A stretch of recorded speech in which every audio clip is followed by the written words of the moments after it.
Hello and welcome to another episode of Talkin Shop. Today we're joined by Trucker Tim. We're going to talk DVSA, new trucks, and a load of other stuff, yeah. Make sure to like, comment and subscribe and let us know who you want on Talkin Shop next. So yes, congratulations on the new S series. Thank you very much. Yeah, you enjoying it? Yeah, it's really nice. Good. Nice truck. It's obviously going to have a lot of changes done to it. Right, okay. Yeah. But for now, really nice truck. What you got planned for it? What's the first thing? I'm going to fully customise it to the max, like the R series. So basically I'm going to do it the same colour as my R series. I suppose a lot of people watching this will know about me anyway. But the R series that I've got now, going to match the colours. Great. You have splitters, side skirts, the whole lot, stacks, everything. That's it. Yeah, do the full works on it. So when it shows, they're matching. Yeah, brilliant. Match up. Yeah. Is the one will do more of the general haulage than the other one? Or obviously the R series was the one that done all the haulage at the start, but now I've got the S series that'll do all the haulage side of things, and then the R series will be more of a show truck. Which I'll just use for shows, but I still have the option to take it out on nice days if you like. Yeah, so it'll be all polished up. We're going to have all the chassis repainted on it as well. Yeah. And there's a few little scuffs and marks on it that I want to touch up and get right. So then once that's done, I'm just currently at the moment having all the interior done. I'm having a full interior done in it. That's it. So Transtech, that's currently there. Yeah, shout out to Transtech.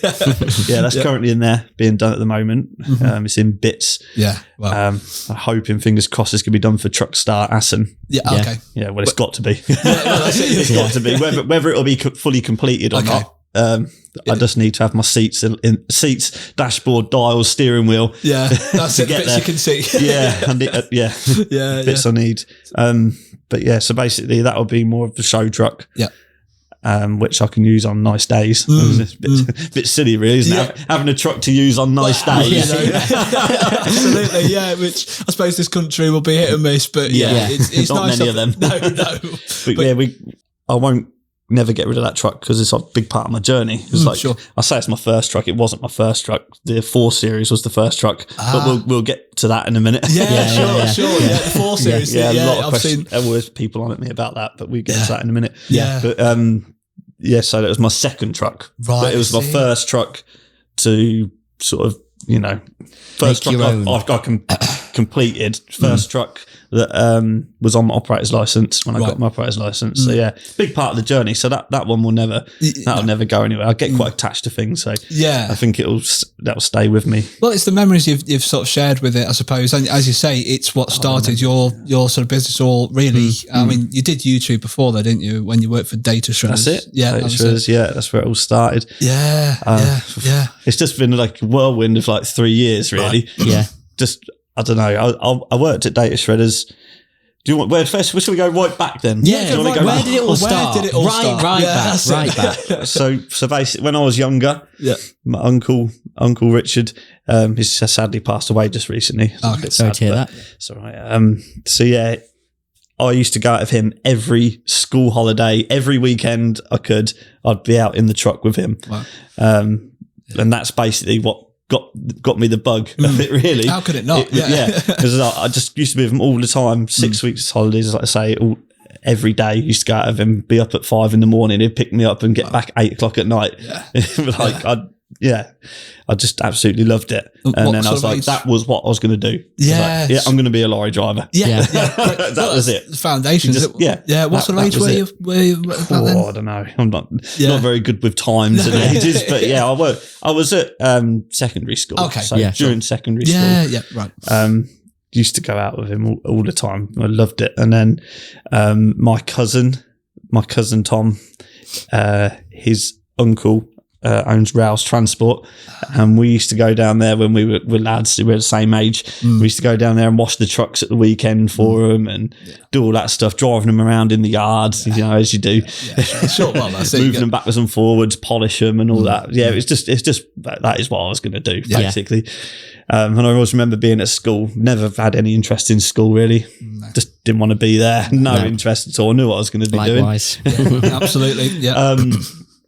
Just no interest. So my teachers always used to say to me, Tim, you need to aim high. I said, I'm going to be a lorry driver. I know what I'm doing. But Tim, she used to, I always remember, aim high, Tim. You need to aim high. Yeah. And I used to say, yeah, I will be high up in the cab. Yeah. That's it. Yeah, that'll do.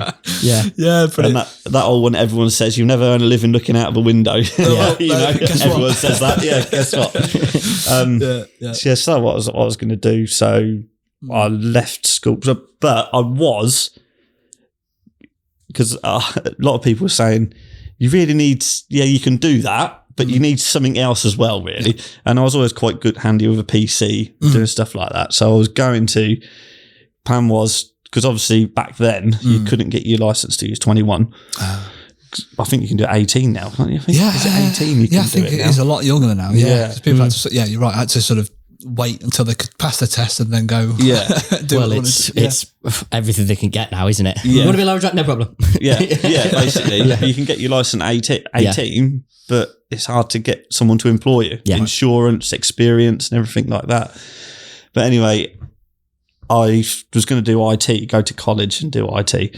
But then, so I left school and then, you get that gap. You get a little job before you go to college. So I got a job at Summerfields in Chatteris, where I grew up. Started there, just like packing, doing shelves, the tills, in the bakery. I'd done a bit of everything in there.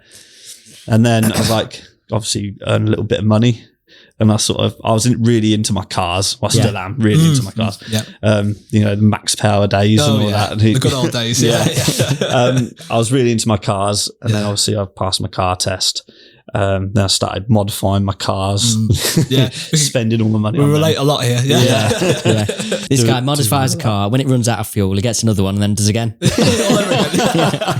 you're the same as Ben. Love my cars. Anything that moves. Apart from motorbikes, I don't like motorbikes. You know what? No, not interested. More wheels on the road, the better. The better. Exactly. Exactly. That's why trucks make such a. But you've got M3, haven't you? Yeah, E92 M3. You've still got that. Yeah, it just sits in the garage. It's just starts to look at. So got a job, had cars, started spending all my money, quite like the money coming in. And I was like, I'm not going to college. I'm just going to stay working. I like the money when you're younger, because I was really into my cars, wanted to keep doing that. So I said, no, I'm not going to college. I'm going to carry on working. So I kept working at Summerfield, didn't go to college, then moved up to Tesco's. Working on putting the meat out is where I started there. Then went to the bakery, started baking bread and doing bits in there. And then I got fed up with that and I wanted to be driving. I always remember driving to work. I took about a 20-minute drive from Chatteris to Huntingdon, where it was. And I was like, I don't want to pull into Tesco's. I just want to keep driving. I just love driving. Absolutely love driving. Just wanted to keep driving. So I thought, and then I was just up the road from Tesco's was Abel's Removals. They were looking for like a van driver stroke porter, which is basically a driver's mate. So I went for an interview there, got a job there, and that was basically just humping furniture around and driving the van, doing all stuff like that. But I was getting to do a bit of driving, which was good. And then while I was working, I worked there for a few years. And then while I was there, they said, do you want to, so we put you through your HGV? Because, I knew at 21 that I was there just on the lead up to being 21. I knew that I was going to do my HGV at 21. And it come to that time and they said, we'll put you through if you want. But then, you have to sign, you have to stay for 3 years until you've paid it off or whatever. I said, no, I'm going to do it, but I'll do it myself. Luckily, I had some money saved up because I knew what was coming. And I said, no, I'll do it myself because I didn't want to be tied in for 3 years. So I done it myself. Done that, passed my class 2 and then had a little while driving class 2s for rigids. And then literally a few months later, went straight into class 1 because you couldn't. Now I think you can go straight to class 1. Back when I started, you had to do class 2, then class 1. Which is C and then C and E now. Class 1 and class 2 is like an older way of saying that. I think. Right. Okay, that makes sense then. C is rigid. Right. CE is Arctic. So got that and then done a little bit of experience with that. And then I went on to where you were Abel's, with the removals, driving the removal trucks around. Yeah. Then went to Class 1. They had one Arctic and a wagon and drag. Okay. I passed my Class 1, drove them for a bit.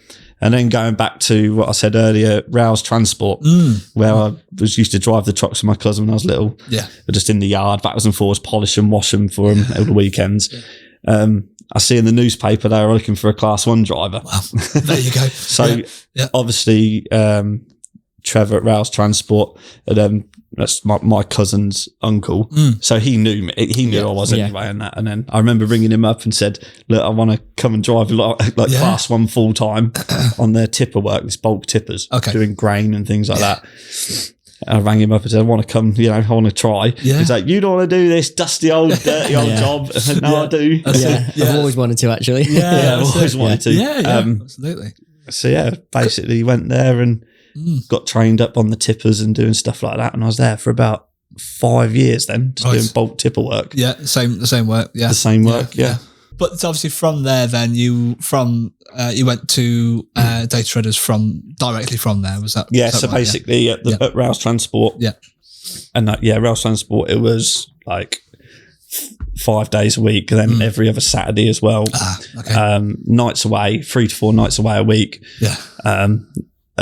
Not. I loved the driving, but I did, being honest, I got fed up of being away. Yeah. Yeah. Sure. It was just it's hard work. Yeah. It's hard work.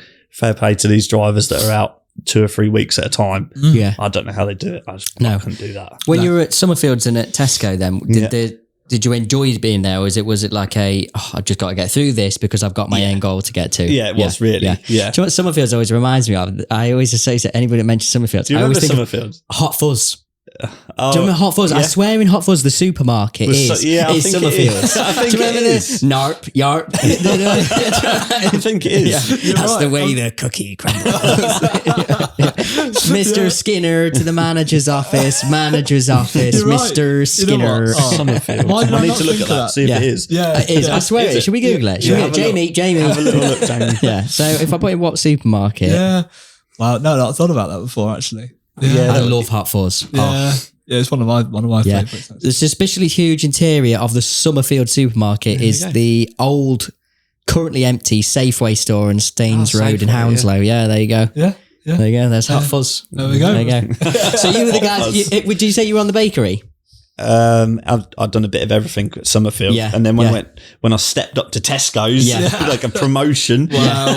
Yeah, that was on working, putting the meat out. Yeah. So And you were then the I guys went- with the then I went to the knives on Hot bakery. Fuzz. You remember Hot Fuzz? You got I do, yeah. two real grumpy guys. They always used to drive the recovery van as well, and they'd be chucking knives down. I love that film so much. It's been some years now since I've watched that. great I've not seen film. it for ages. No, Summerfield. That's There you tonight go. sorted. So what I suppose what made you make the move from where you were before to data shredder? Was it just literally a case of you just wanted more of a stable? Yeah, so I was just sort of I was fed up with it was a bit repetitive, really. Right, You sort of go to farms, going to the same mills and stuff like that. It just I kind of felt like I'd done it. I want to do something different, basically. And the fact that I was away a lot, like 15-hour days, nights away, and that I just got fed up with it. To be honest, That's it. Where you can be home a lot more. It makes a massive difference. So this job at Data Shredders, they were looking. I don't think they was looking. I just literally when I worked at Abel's, there was a chap there called Rob. He worked at Abel's as well, doing removals. And while I was working at Abel's, he left Abel's, the removal company. Yeah. He left there to go and work for Data Shredders. Right. That's where he got on. So I've always known Bob. Yeah. And then I went on to Rouse Transport doing the bulk tipper work and whatever. And then I just thought, Data Shredders there. I see they've got a few Arctics now. They're quite grown over the years. And I thought, I'll just message Bob, see if there needs anything going. Yeah. And he said, we ain't got anything going, but just pop your CV in, sort of thing. So I did. Just Always worth popped it in, doing. yeah. And then they had me in for an interview and said, you can come and drive. So it was a bit out. When I first started, they've got like little shred trucks. Okay. But like shredders in the back that shreds the paper. So he said for a start, you could be on there and then, jump on the Arctics if there's a driver off and whatever you have to cover. So that's what I did. Went there, left Rouse, went there, and then drove the shred trucks, and then jumped in the Arctics. And then I can't remember how it came about, but the driver left, or they just got expanded to another Arctic, which meant I could then just be on an Arctic full time. Yeah. But yeah, it was really early starts. Like, how old were you then? I don't know. I'm no good with ages. It goes so fast. It does. Yeah. I'm no good with times. Yeah. If you ask me a date or anything, I'm just rubbish with that. It all just blends into one in my head. Yeah, sure. But that's certainly where the journey in the FH. That's where it all started, really, wasn't it? That's it. Yeah. So during lockdown, really, that's where it started. But I'd always had always wanted to probably do YouTube. It was always there in the back of my head. Yeah, I'd always used to watch the car YouTubers and stuff like that, and think, back in the days of like supercars in London. That's and it. Shmee. Shmee. I'll get to him. Actually, there's video. I've got a video coming with him on Tuesday. I took him down Santa Pod. Down Santa Pod strip. I saw clips of this. I was thinking, what is that? Yeah, I took him down in my truck down the Santa Pod Raceway. Wow, that's coming to a video. Okay, depending on where you put this out, that might already be out. But I don't know. I'll probably say check it out. To be honest, yeah. No way, that's awesome. Yeah. So that was a bit of a bit of a pinch me moment. What's going on here? I used to watch me when I was like. Just driving, and then to be taking him down the Santa Pod in my truck. It's like, what is going on here? Yeah, exactly. But absolute pinch moment. Yeah. But, Shmee, I can remember the days where he'd literally be stood in London filming supercars to the point now where he's got his own base and he's like the biggest one now, isn't he? Really? Yeah. Out of that group. Out of the group. Got Sam as well. Seen through glass. Yeah, he's doing well for himself as well now. Yeah. Pushes the electric cars too much for me, but electric BMW this, electric that, boring. Electric Rolls Royce. No thanks. Electric. No, we can agree on that one. Yeah, but, keep it diesel. It's like that's where like Shmee's got like all his cars and he does that, and obviously his name's Tim as well. Yeah, of course. So it was like supercar Tim and trucker Tim sort of collaboration type thing, which is pretty cool. Yeah, but that's where I'd like to be. Really, I'd like to have like a nice big unit and have all my be like the Shmee of the truck world type thing. That's what I'd like to. Well, you've already got a good base, haven't you? Yeah, you've already got a good. I mean, just got to get some of the projects done. Because admittedly running out a bit of space. Yeah, we're running out of space. We need. Do you remember? So you started in lockdown. That was like the first time you started your YouTube. Do you remember the first time you went, right, I'm gonna film it today? Do you remember that? I don't really. Yeah, so it was like TikTok sort of come to light with me when during lockdown. Yeah, like I always thought TikTok was to do with like dancing. Like it's for kids and like dancing. Well, it was at first, wasn't it? It was literally just But sort of lockdown seemed to blow it up a little bit, didn't it? Did for some reason. And I always just remember watching. Do you remember the Wellerman song? No. During lockdown. What was Wellerman? How'd that go? The she Shanty. That was it. Yeah. It was at the time it was big. How was it? I can't remember. I'll probably will if you played it. Go on. I was put on the spot now. What's it called? Go on. The Wellerman, wasn't it? Wellerman Sea Shanty. Sea Shanty. It's all right, man. That's. I remember watching that. And I was like, this TikTok thing. And I made an account up. So it wasn't initially talking to the camera, it was more okay. Was it videos with music behind? My first ever video I put out online was me just a time lapse of me dropping my trailer. Literally that was it. Just a little time lapse. And I remember sitting, like I put it on, and I remember sitting in the evening looking at it. It had like 10,000 views. I was like, "Ooh, that's quite this is interesting." Yeah, it's interesting.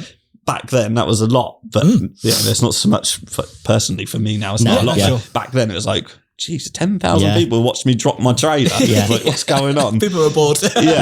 People were bored during lockdown. This is what helped me. This is when I started, basically. So everyone was on their phones, weren't they, scrolling because there's nothing to do. Sat at home and couldn't go out and that. So everyone was on their phones. And so basically, I started driving at data shredders, just kept driving, and it was getting to a point at data shredders because I've been there about 3 or 4 years. Okay. I was like, I don't know. I love the driving. I used to have to start at 2 a.m. there some mornings, 1 o'clock in the morning, Get home in the afternoon, good time. Okay, so you did. But it was just the early starts. It was like proper like. You can't enjoy your afternoon then, though, because you're up so early. Yeah, because you're exhausted. And you're waiting for everybody else to finish work. Yeah. So then you can go out have a social evening. Whatever. Yeah. But then that's when you're crashing. You're crashing, and you have to be in bed by 7 because your alarm's going off at 2. And like, it wasn't great. It was a really good job. The job at Data Shredders was awesome. Like the best lorry driving job you get. Really, was it really? A cushy little job. Really, yeah. You just have 2 jobs a day. You just have to go.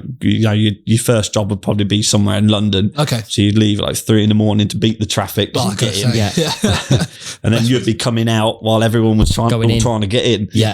So you'd be going, and then you'd get back to the yard about 10, unload, and then just a little local one to finish the day off, sort of thing. So it was a really nice job. Yeah. But anyway, we'll get to how that ended in a minute. But you've got so you started doing the sort of the older truck, didn't you? Which is still in circulation, isn't it? The first truck you were in, I think. That's been exported now. Has it? Right. That's gone for export. That's gone, yeah. I'm hoping, because you see sometimes online where trucks get exported and you see some pictures of like going through Africa or wherever they go with like local companies that they don't take the liveries off or anything. Right. They just drive them out there, but with like all the liveries on, like Jack Richards and Turners and all that. You just see them going through. They don't strip them or anything. They don't really strip them. No. So I'm hoping I'm going to get a picture of it somewhere, like going across the desert somewhere. That'd be pretty cool. That'd be pretty cool. It'd be good to fly out there and see it again. You'll have to fly out there and do like a road trip in it. Yeah. That'd be cool. I think both the trucks I drove there have gone now. Data Shredders have sold them. They've gone wherever they've gone. Right. I always said that if they ever come up for sale, I'd buy the first one of the first ones. I had 2 while I was there.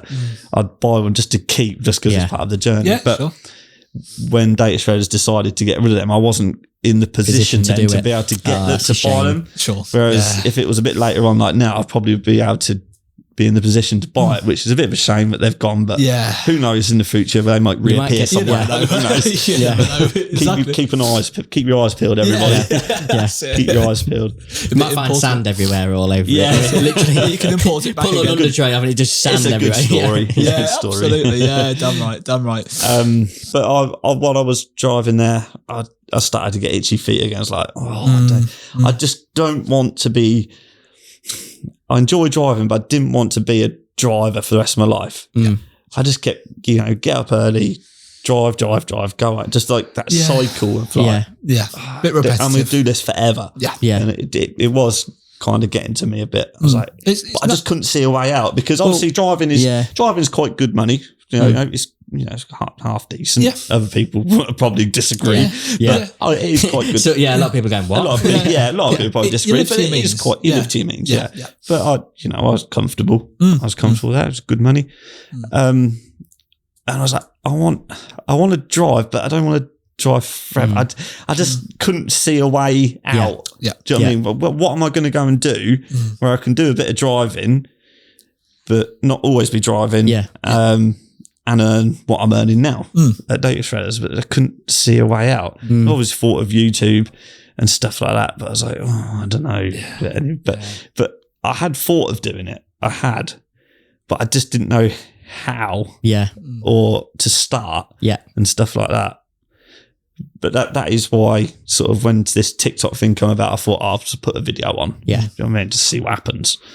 And I say got 10,000 views, and then started doing just little videos of, not talking to camera, just like little time lapse things. If you go right back on TikTok, you'll see. It's still there.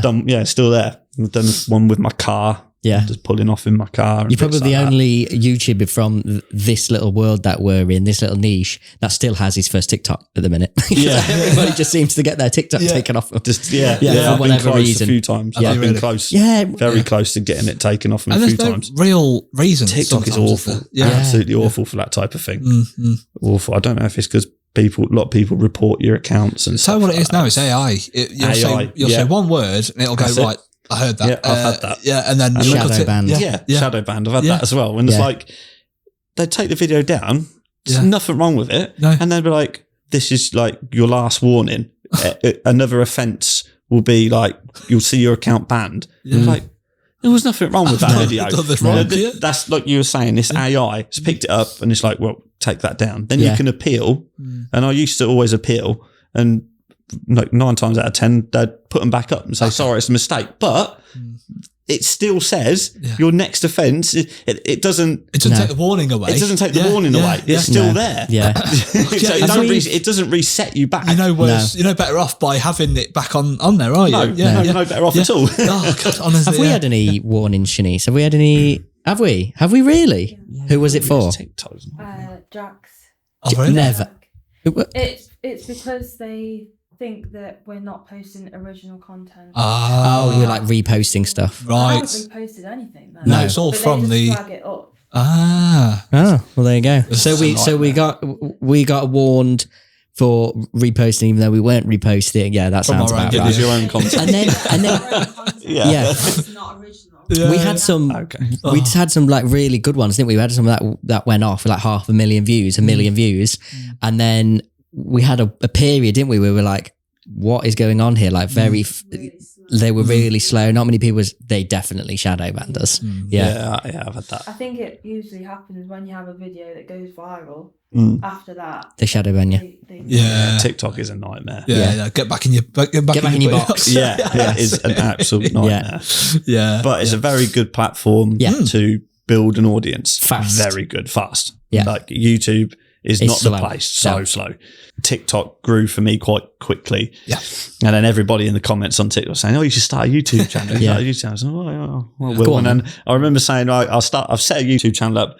When I get 1,000 subscribers, I'll post my first video. Yeah. And then that like happened overnight. I was like, oh crap, we better, we better get videos ready then. Is that the point where you started to sort of show your face on camera, or was it much further back than that? Was that during TikTok? During TikTok. Yeah. That looked like one of our carry cases for the Jaltest, then, by the way, on the telly. It There. probably is. Yeah. It probably was. Yeah. Can you go back? Whose phone is it on? There's the old King. Oh, there it is. Oh, there she is. Look. Yeah, Yeah, it's gone now, that's isn't it? that's been exported now. Has it? So- It's all going to say what? Someone somewhere has collected all your gear. Yeah. But you've got your new trailer now, haven't you? Yeah, I've got my new trailer now. GBT. Yeah. sales. Yeah. It looks the part, doesn't it? Especially next to the truck as well. It's Yeah, YouTube is so slow. It's so hard. But if you can get a following, like I say, on TikTok, just try and send as many people that way as you can. But then I've noticed as well, if I do a TikTok and mention YouTube in it, say, you'll find this video on YouTube, or put YouTube in the comments. Obviously, TikTok don't want people coming off TikTok to go to YouTube, so they won't push it. Yeah. They'll see you've mentioned YouTube or write it, and they're like, we're not going to push that, and then it don't get pushed out. No, which I mean, I get it, but there's also a little part of me as well, is YouTube is long format and TikTok is not.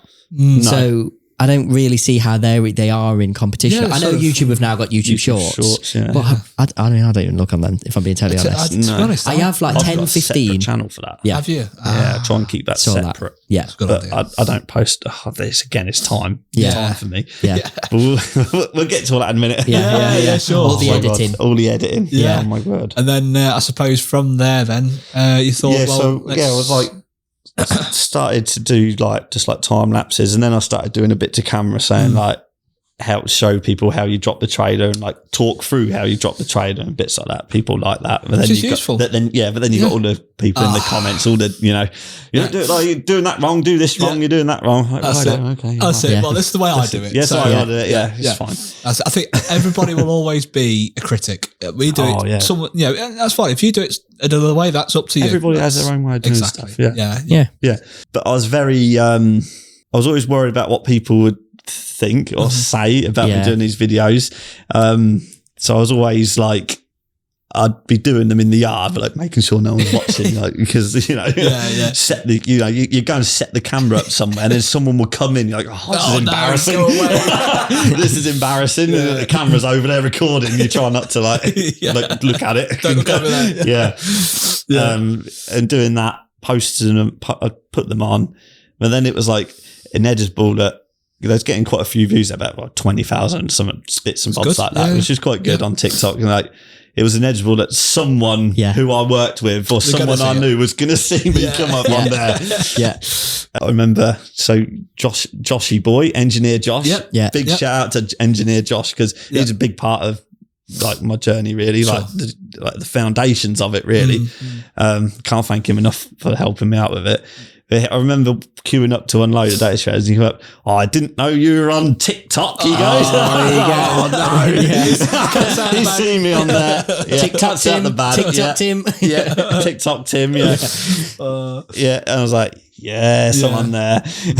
But and then obviously it spreads around the yard. Everyone knows I'm doing TikToks. It's really embarrassing. I was really embarrassed about it, to be honest. Were you already Trucker Tim on TikTok at that point? Yes, I put my name to Trucker Tim. Yeah, and then Josh is he's quite happy to be on camera, which was quite good. That's good. So we started doing some just videos, like what they call them, skits, sketches, or sketches, skits together, doing just funny things together in the yard, like and stuff like that. Yeah, I remember. There's some really funny ones. Yeah. We used to do some funny stuff together, and people liked us together on TikTok. It seemed to get quite a, and that's a duo almost. Yeah, like a duo. Yeah. Because he was obviously the engineer. He fixed the lorries and I was the driver, so I'd like to shout, Josh, and he'd come around the corner and what you done now, and just like a driver and a tech getting along. Yeah.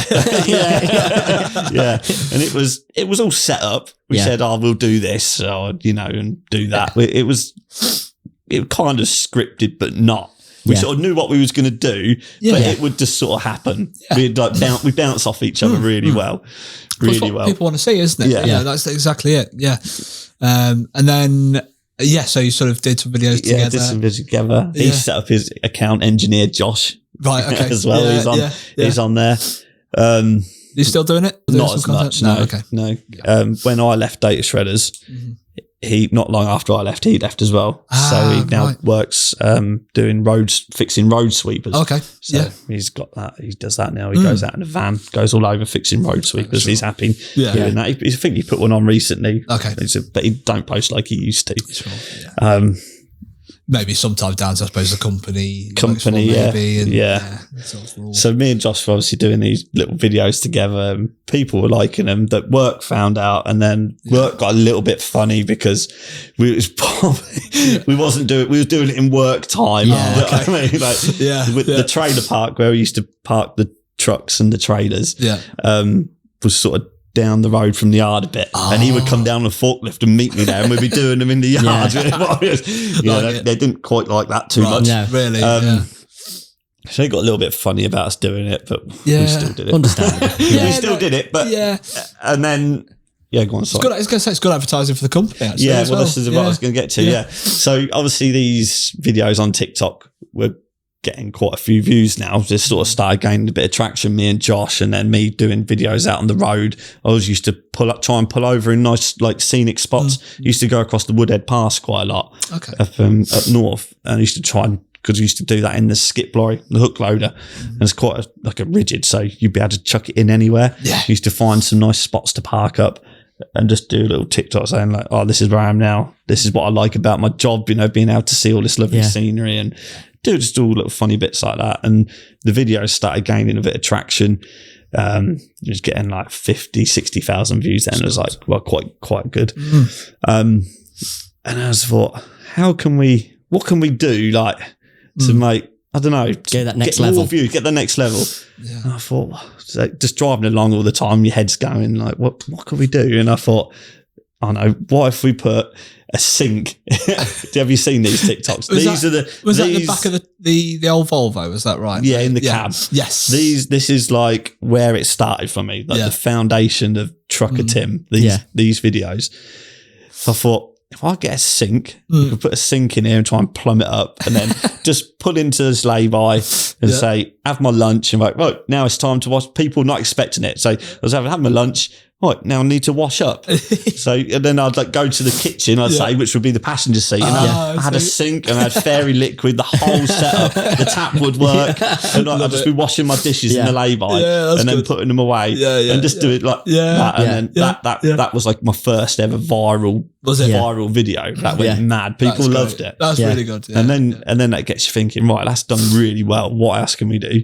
So, but in the meantime was just doing my normal day, like my day driving as a driver. Like, you know, we're doing this, going here, doing that. Yeah. But try and make it entertaining as well. Just do silly things like trip over something or something. Just to, you know, just to make it entertaining. It's good entertainment, isn't it? Good entertainment. As people want to be entertained, don't they? Yeah. Like, that's what it's all about. It's a day in the life, but also something they can watch and laugh and enjoy watching. Laugh. Yeah. You make yourself look a bit of an idiot sometimes. You're always going to get both sides of it, though, aren't you? Yeah. Like you get those people who look at you and go, "Oh, you know, you're not a real truck driver. You're just more about entertainment." We'll get to that in a minute. We'll get to the haters in a minute. We'll get to them. We'll get to them. Haters. Yeah. So I was driving, doing that, and then thought, what else can we do? Because that video went viral. I was like, and then I can't quite remember what order I did them in, but there was the sync, and then we did a afternoon tea in a lay-by. Yeah. So my wife Helen, shout out to Helen, she's a big part of the journey. Like, I wouldn't be where I am without her. 100%. Yeah. Would not. She's a big part of the journey. Yeah. But she set me up. She went to a car boot sale and bought all this afternoon tea gear. And I literally pulled in the lay-by. It was all about doing stuff in the lay-by that is just completely different. And I set out, had like a bit of wood on top of the dashboard, put a cloth over it and had the whole afternoon tea set up. She made me little cakes, little tiny cucumber sandwiches and everything. That's good. And I put my napkin in the lay-by and literally just had like afternoon tea in a lay-by. That's a great idea. It was like, and that done really well. That got in like newspaper somewhere and it was mentioned on the news and bits and bobs like that. Nice. I was like, that's good. What, you know, and you just keep thinking of new stuff you can do. There's one thing I didn't do, which I could still do, but I didn't get round to it before I left Data Shredders. Okay. But I'll tell you that in a minute. But then we went on to putting a bath in the truck. Did you see that? That was towards near the end of Data Shredders. Sure. I put an actual running bath in the back, took the bed out, took the mattress out off the bed, and you got wood underneath. My father-in-law was having his kitchen bathroom done. And he had a skip, and I see this is started. Literally, I see this bath in the skip like this, a really old bath. I was like, that was about the same sort of size as my bunk in my bed in my truck. So I took it. I took it out of there, and it fit. And then, I was like starting work at 2 a.m. And like I was like 2 a.m. with a bath over my head, putting it through the passenger door. I was like, please hope one of my colleagues don't turn up. I can explain that one. Well, he was putting a bath in the passenger window. They knew what I was doing. But with this as well, I was like, I never even like, I definitely should have done. I didn't ask Works permission to do any of this. Right, okay, I just did it. I was like, but luckily they liked it. They didn't mind. This company, if it was some other companies, you'd be out. You're putting a bath in my truck. What are you doing? Sure. Data Shredders were more like a recycling company, so they didn't. I don't have any interest in trucks. The trucks were there to do a job. It's a tool. It's a tool. It's a tool. They don't have interest in it. But if you're working for someone else, like, you know, VM Transport or something, you have all the really nice trucks. It wouldn't go down well. I so don't go and do that if you want. It would not do well. But I kind of knew that as well. Even at Rouse Transport before, that wouldn't go down well there either. But I kind of knew that the trucks were, I kind of knew they wouldn't mind, but probably still should have asked. Well, the thing is then though, that you worry about that. What if I ask and then they're like, no, don't do it. That's your ask idea. For forgiveness. That's genuinely true. Yeah. And I'd try and do this all in my 45-minute break. Okay. So it always used to go over. It used to take me about an hour. We don't tell work that. So with that, I had to get the bath in, get it all set up. I brought all my bath accessories with me, like a rubber duck and like all the washing stuff and everything. And like everyone always asks me, how did you do that? It's all in the editing though. It's all in the editing. Cool. So I had loads of barrels off Amazon. I bought these like collapsible plastic things that go down to like this. Filled them all up with water. I think I had about 10 of them. Filled them up. Well, I had them in my boot. I had a bath in my boot in my car in the morning, loading it all in. So I've got to find a good lay-by to do this. I had a little 12-volt, 24-volt pump. Little pump. Went off. So how it worked, was I had a little, like, you know, storage boxes. Yeah.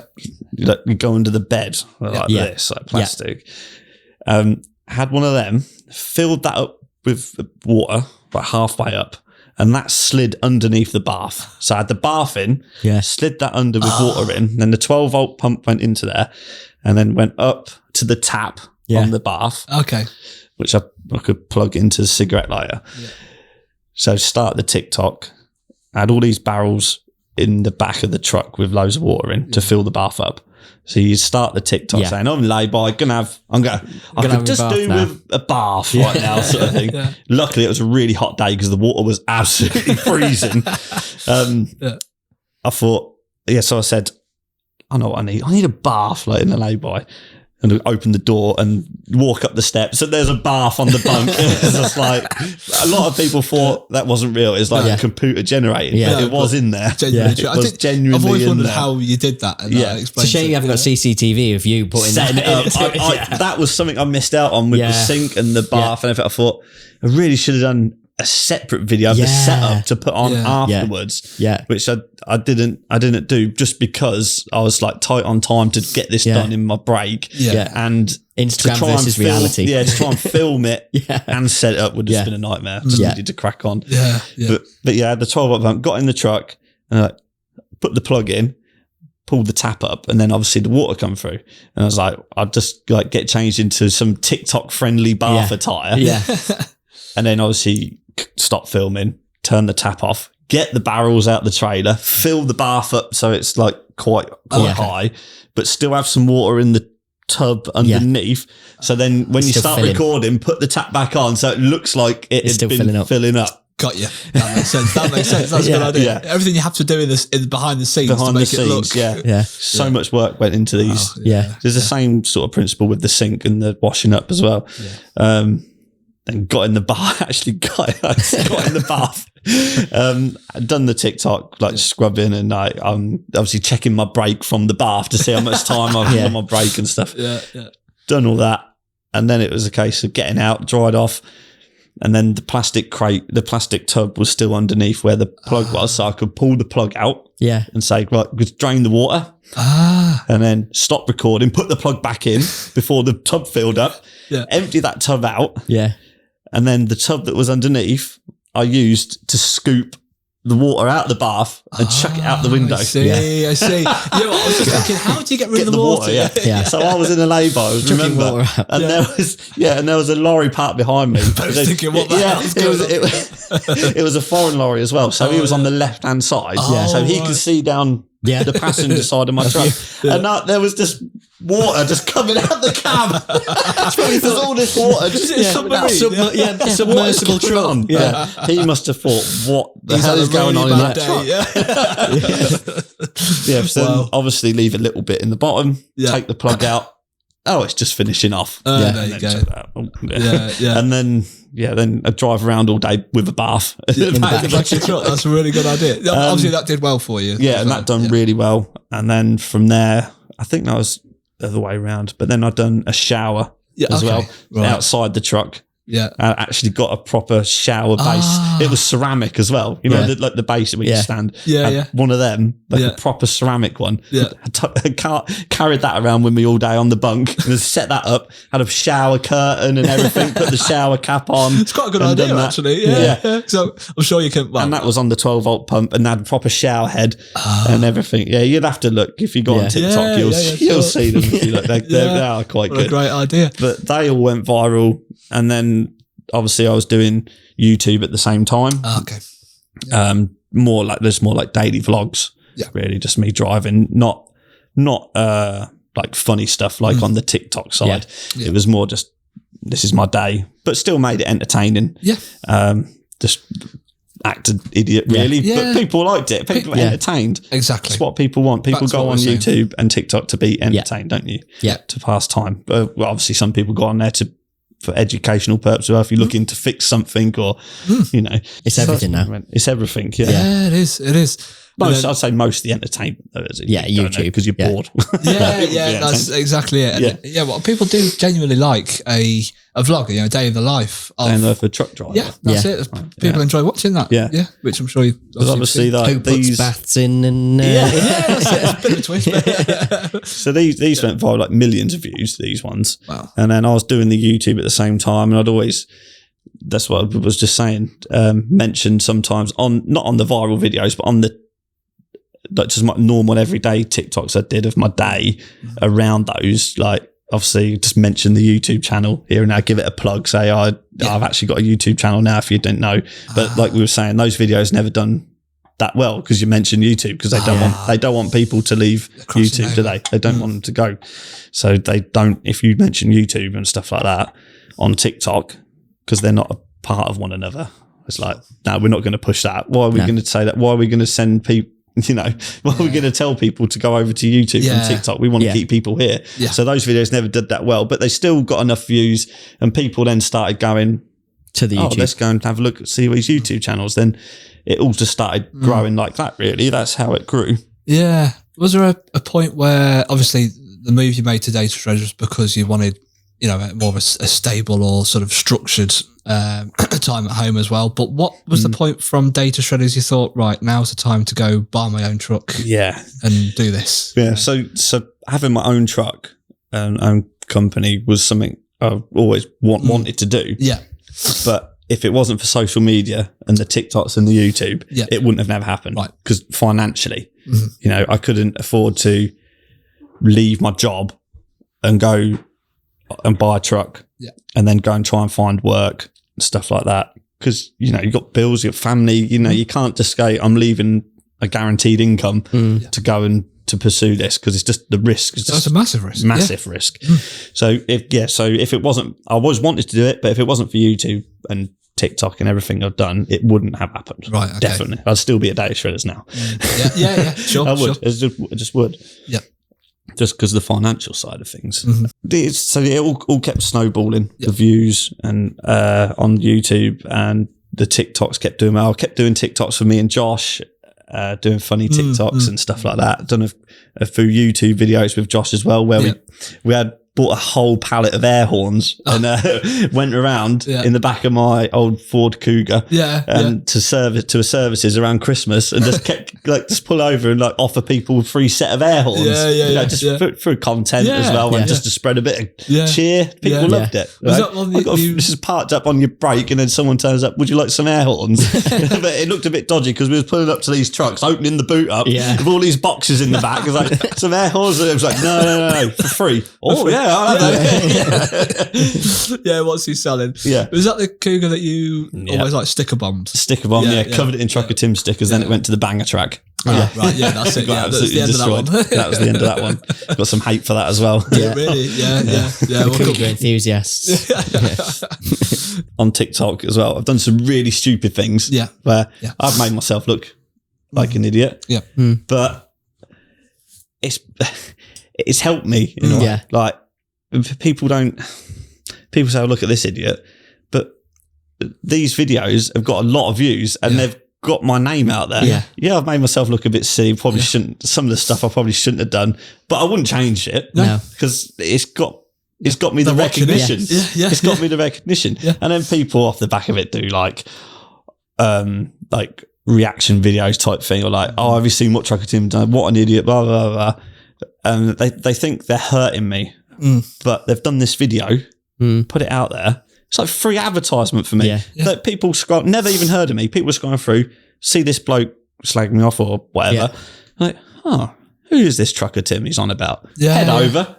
Oh, here he is. There's another view. There's another view. There's another view. Or they might go, oh yeah, I agree with this person. He's a bit of I don't like him. And then move on. But they might go, oh, that's actually quite good. Quite like him. And that's another follower. So it's kind of like free advertisement. They make these videos like, you crack on. Absolutely. Crack on. You'll help me out. All publicity is good publicity. It is. It is. Absolutely is. The hate doesn't get to me one bit. That doesn't bother me. No. But it gets to Helen, my wife. She absolutely hates it. And that is what the hardest thing about all this for me is the hate. Yeah. Like, not me, it affects my wife. Yeah. She can't deal with it. No. Like, I was like, you just got to ignore it. Yeah. But because she'll be scrolling through TikTok and then something will come up with someone like slagging me off. And then it gets her upset. I was like, just don't watch it. No. But then she can't. Then she goes into the comments of the video, and that's like worst thing you can do. Worst thing you do. I don't. If I see it, I don't go into the comment section or anything. I don't even look at the comments on my Facebook. Facebook's a nightmare. YouTube comments really good. Like nearly 99% of all my YouTube comments positive. People love it. Yeah. To be honest, you put something on Facebook, Instagram, TikTok. The haters love it on there. Facebook and TikTok are the worst ones. They're on it. Especially Facebook. They're on it. Facebook is the worst for me. Yeah, which is it's because the Facebook really was like taken over by the older generations in a way. It was like at first it was like the younger generation, and then it was sort of like a social media that was sort of taken over. They're like the worst ones now. They are the worst ones. Yeah. YouTube is the nicest place to be. Yeah. Honestly, it really is. So I do it from time to time. I do go on to YouTube comments and just have a read through just different people's channels. And you're right. Most of the time it's really, really good. Yeah, absolutely. Yeah. It's positive. Yeah. Which you're absolutely right. From platform to platform, you couldn't actually be too far apart. So different. I don't know if it's just because it's like short form and long form, whether people see it differently. I don't know. I think if you're watching on YouTube as well, you've probably got quite a loyal following as well, because people have watched that video. Is it because maybe as well algorithms are Facebook pushing negative or controversial content on you? You know what I mean? Like, is that maybe why? And then people are then jumping on the bandwagon of they've seen it. That winds them up as well. It's like, is it showing them content that's that it knows that are going to grind people's gears and they're going to start then interacting with it? I don't know how it works. You don't know how the algorithms work. I don't know how it works, but the thing that makes me laugh the most is the people that comment on not on YouTube, but on like if I put a TikTok on or sometimes on YouTube, but it's not very often on TikTok, Instagram, Facebook. This is the same people commenting. Oh, right. Like, okay. I can't stand this bloke. Blah, blah, blah, does this, blah, blah, blah. Every time it keeps commenting. It's like, he's actually got a top fan badge next to his name. Keep going, mate. He's my biggest hater, but he's got top fan because he keeps commenting. That's it. If you don't like somebody or what they're doing, why switch off? Why what? It's like, I know. But they obviously say your biggest hater, your haters are your biggest fans. Yeah. There was one moment that I particularly felt sorry for you. Obviously, don't have to go too much into this, but it was the whole geared up garage moment. And to be honest with you, you did that in such a way where it wasn't documenting what happened to the lorry. It was more a case of following his journey with the lorry. It was more about the lorry. But it had to be. I couldn't just do a video without mentioning what happened. You can't just ignore what happened to it. Exactly. The video I thought was. Did you get to see it? Yeah, I did watch it. I thought it was okay. I wasn't. I don't know how you put it. I wasn't. You weren't. You were sympathetic. You know, you were. Sort I didn't take the mick. The mick out of what happened, or exactly. I wasn't disrespectful in any way. Yeah. But then the comments come in on that. Oh my word! And that we had to take that down. I saw that you did, and I saw that was the only Helen got really upset about that because of the comments, and then and then I was like, we need to take this down more because. On my side of it was because I've got a lot of younger audience. Sure. I've got a lot of younger people watch my videos. And it probably wasn't. Yeah, but as you say, you weren't there to. Probably wasn't the best thing to talk about. I don't know. I still want. I thought you did a good job in the reaction video. You were damned if you do and you're damned if you didn't. Yeah, exactly. Yeah. One of those ones, unfortunately. Yeah, the reaction video was absolutely the right thing to do. Was right. This is how that was our take on it. It wasn't there to hurt anybody. It wasn't there to sort of put anything anybody to blame. There was there's like whole documentary, wasn't there, on what happened and everything. It was just like sort of another just seeing the truck. Yeah, but some people say, oh, you're using what happened to get views and stuff like that. But and it was a video to get, for me. I it's hard, isn't it? Because I was making money, obviously, from the video, but then making money off the back of what happened. It's a very difficult one. It's a very difficult area. It's a very grey area, but I'm definitely glad I took that one. Yeah, I think that's definitely the right thing to do. Yeah, that's it. And I think, I say you did it for the right reasons. It was never there to sort of insult anybody, But fair play, because obviously Geared Up Gary's done a video as well while I was with him, like a collaboration type thing. And it all kicked off, and I was like, he put his video on the same time as mine went on. And I said, look, I'm going to have to take mine down. I can't force you to take yours down, but I don't think this is going to have a very, this is going to have a very good effect on me. No, sure. Would you mind taking it down? I said, I'll either sort of like give you some compensation, because you lose out as well, obviously, because he's monetized and he gets money from it. I said, I'll give you some compensation, but he said, no, I agree. He took his down as well. Okay, did he? So that was good of me. He didn't have to do that. But but I've got this person on TikTok is truckertim.fan. I'm friends with him now because I messaged him to ask him to take it down as well, because he literally, as soon as one of my videos goes live at 5 p.m, he screen records it, which I'm like, I'm happy with that, whatever. He screen records the video and then posts it on the Trucker Tim fan thing. So like 5:30, once he's watched the 20 minutes, it's on there.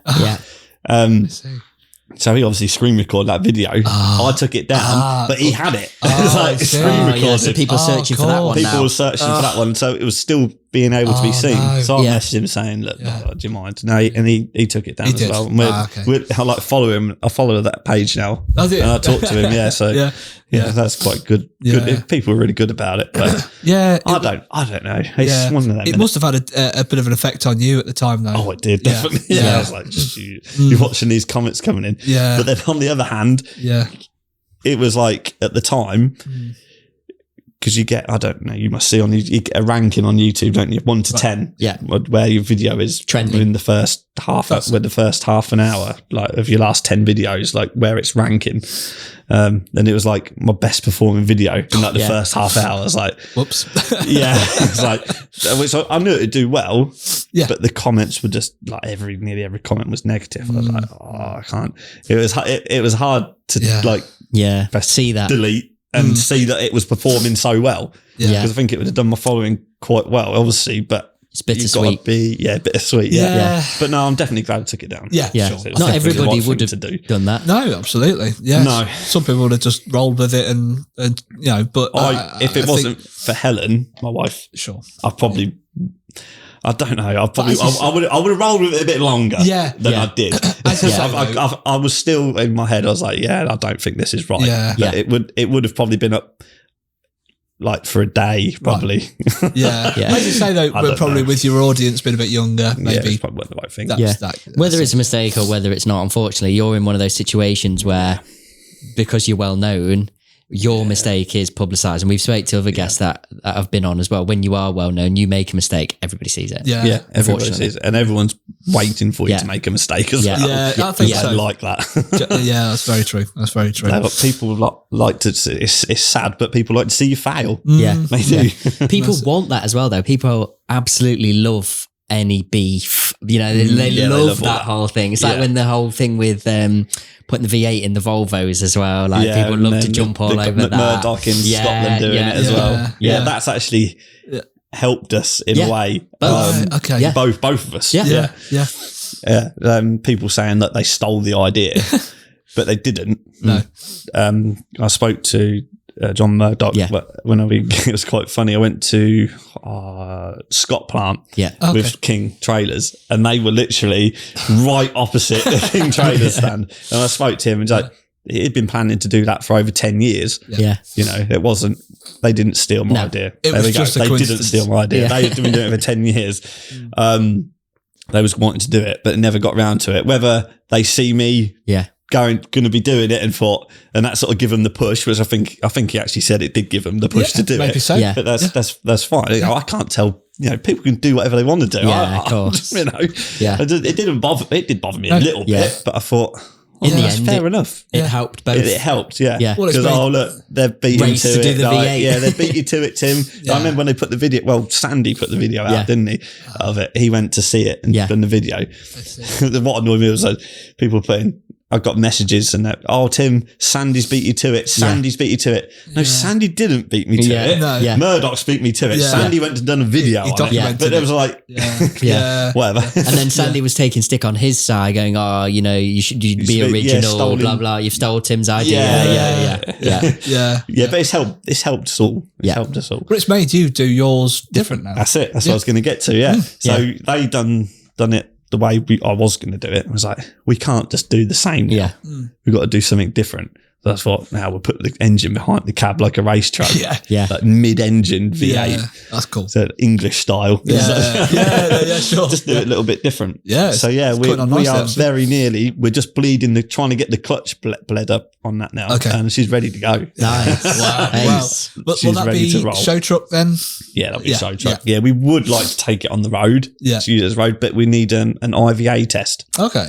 I don't know what it stands for. Is it initial vehicle Should we have a look? examination or it's something? Let's make sure it conforms to. Yeah, because we've changed the chassis and adopted bits on it. It's not what is it? Individual vehicle approval. Oh, there we go. Yeah. Sounds That's about it. right, doesn't it? Lorries and goods vehicles. Yeah. We'll go with that. Because we've changed the chassis. Yeah. It needs to be checked over. Okay. But Understood. I don't think it will get, because we've changed it so much, it's very doubtful it will get a test on it. Yeah. But we're going to do it anyway because it's content and Yeah, of course. taking it for an IVA. Will it See pass? if it Will passes, it not? yeah. What we've got to lose, I suppose. What we've got to lose it. If it does Yeah. or it doesn't. If it doesn't, it'll just be like, obviously, I'd tow it to shows, take it down to Santa Pod. We'll do yeah. that. Yeah, take good it on a idea. track, just airfield, stuff like that. It'd be Race different. it at Thruxton. Yeah, race it around Thruxton. Yeah, Be yeah. the pace car with Yeah. a truck Yeah. racing. That'd be cool. Yeah. Yeah. And you've But got we're doing that next weekend, aren't we? Yeah, so we would do that, and then we've got it running. Okay. It runs now. It starts on the Volvo key, on the ignition. that's it. Everything works now. Yeah. Okay.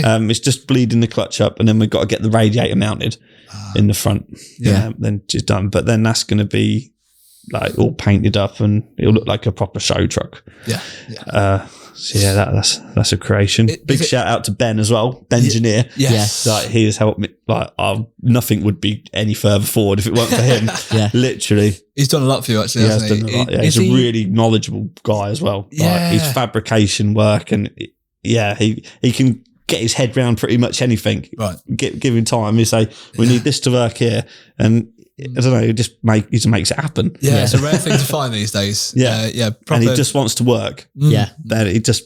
Passion for He's it. got a day job. Has he? He's got a day job. Then he comes to me in the evenings. Like he'll start work at 7 at his day job.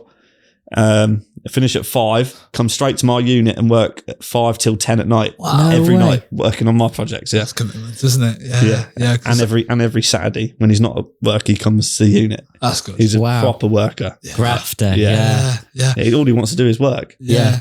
Well, you saw his fabrication skills on we love the sim. The yeah. sim, yeah. Yeah, There's, yeah. there's so much going on. There's so much. I forget what I got going on half the time. Yeah, we love the idea of that. It's really good because I think you've kept all the the Scania steering wheel, haven't you, Yep. and all the sort of switch gear and stuff. Yeah, everything works Yeah. as it should. That's brilliant. And I don't know of another one. Yeah. Someone might correct us, but I don't know of another one where it's an actual cab that you yeah. get Yeah. into and shut the doors and you're like transported to another place. Yeah, that's good. That's The good. gears will work as well. Like we'll they? get it all set up, but the splitter and the half gears, everything works Yeah. like a manual. Clever. But I just think it'd be a Some really money's good gone in that. training tool as well. Yeah. For Yeah, people. actually, yeah, Like, you're right. I think we could. The idea is to take it to shows so people can have a go.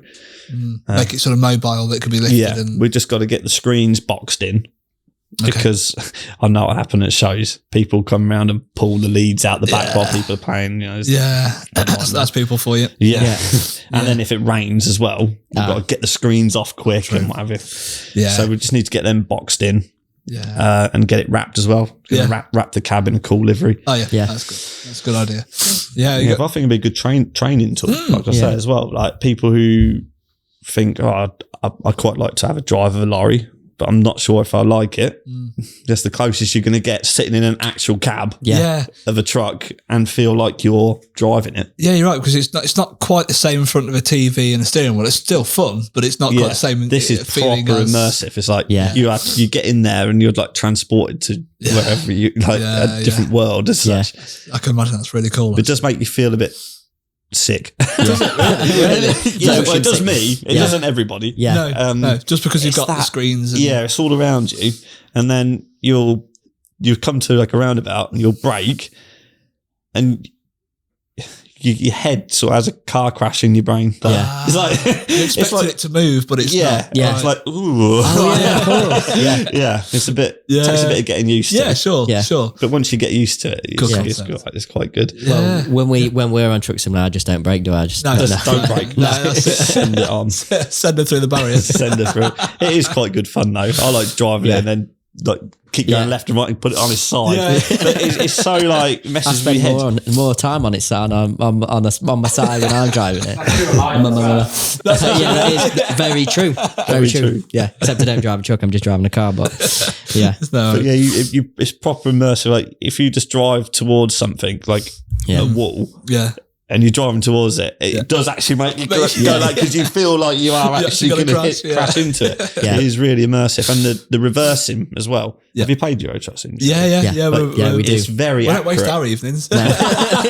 You need to come to the unit and have a go on the sim. You know what? You need to come, man. Yeah. More than welcome. Yeah. When you reverse on the sim, it's very accurate to real life. I don't know if you drove trucks. No, to be honest, no. But you know when you reverse in the trailer, you obviously turn the opposite way. Yeah. That is so realistic, how it reacts. Yeah. So if you can reverse on truck sim you can reverse in real life. Yeah. Well, I can't then. Yeah. You press the option where it's park. That's another thing we set up for a little while. We're not doing it anymore, but the Truck Tim Experience Days. Is this where the silver Volvos come from then? Yes, right, okay. Yeah. We set that up for a while. Went really well. It's just another time thing. So we used to do it every Friday and every other Friday and every Friday and every other Saturday. Okay. Yeah. So, and this was at Sturgate Airfield up in Topside Lincolnshire way. And it used to take me about an hour and a half to get there, hour and a half to get back. Plus the there time all day. Yeah. It just wasn't, we was doing all right out of it. But to make it really pay, I'd have to be there like Monday to Saturday, sort of thing. And we thought about employing somebody to do the experiences, but the people that were coming were not coming solely to drive the truck. They're coming to meet me as well and go around with me. So that would have took that away from it. It was the time, and I had so much going on, I couldn't be there, and it was so we had to stop it, unfortunately. But I'm so glad we gave it a go. And to meet, let kids drive the truck was awesome. That's quite special. And you would know, getting back to the truck sim, you'd know the kids that play Euro Truck Sim, because they get in there and they just drive it like they've been driving years. And we had a little parking slot that they could reverse into, and some of these kids are just like whip us straight in. Like, you play Euro Truck Sim, don't you? Do you know what? There's a lot to be said, and I think this for learner drivers. I think there should be an element of either off-road or simulator driving first, because they're just allowed straight on the road. And the driving, like you can pass your test, class 1, without a load on, empty, right? And then the next day, you can jump in a fully loaded 44-ton truck. The next day, you can pass your test and off you go. They handle and react completely differently to an empty truck. Do you know what I mean? There should be something where you have to at least have a few hours loaded.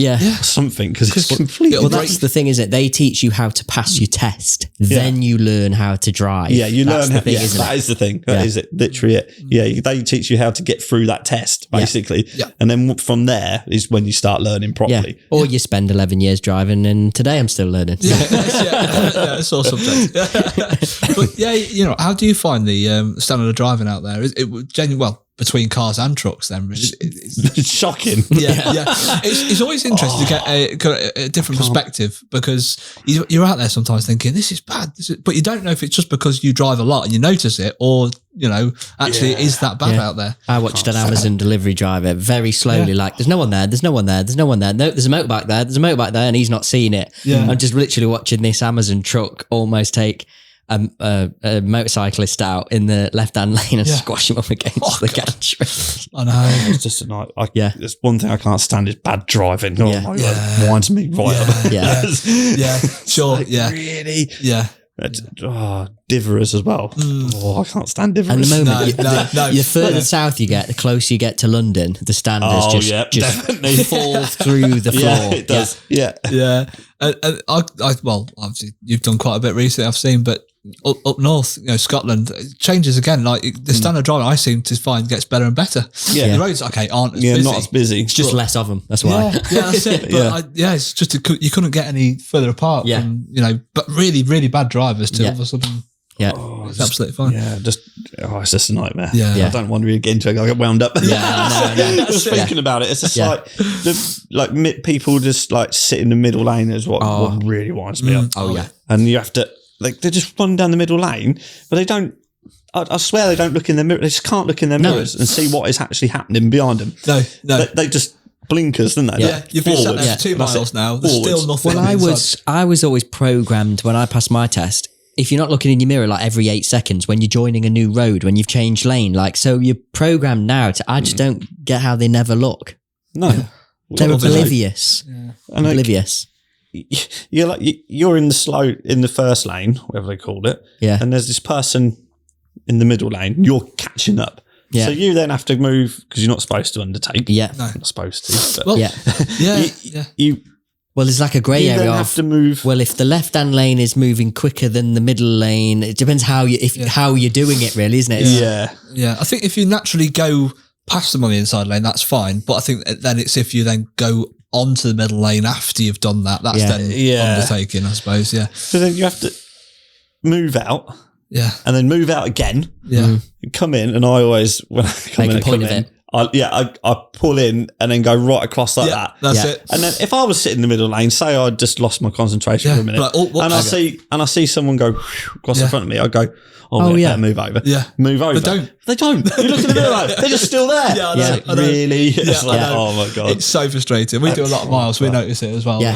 But it forces, especially with some of them are so slow. It just forces everyone out, and then it slows the outside down. There's no one in the... Yeah, and that's it. Well, every slip road off, I move over to the left on purpose because I know what everyone's going to do. They move over to the right to try and get round the traffic. And actually, so I move over to the left. And then once I get to the slip road on, I move back over to the right again. Yeah. That's the quickest way around the traffic. You get to know, don't you? Yeah. You get, especially if you're going up the same roads all the time.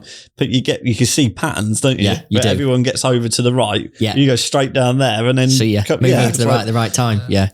And it's as well when there's a lane closed. And you're supposed to merge in turn, but everybody queues up. Yeah. I know. And then you just go straight down and just merge in at the end. You get shouted at. And then you get shouted at the end, for cutting in. I've genuinely had a truck driver sit in the middle and try and take me off the road before because I've tried to use it and literally swerved in front of me. Like, what? Yeah, so absolutely. They would have shut the road sooner if they didn't want you to do it. Yeah.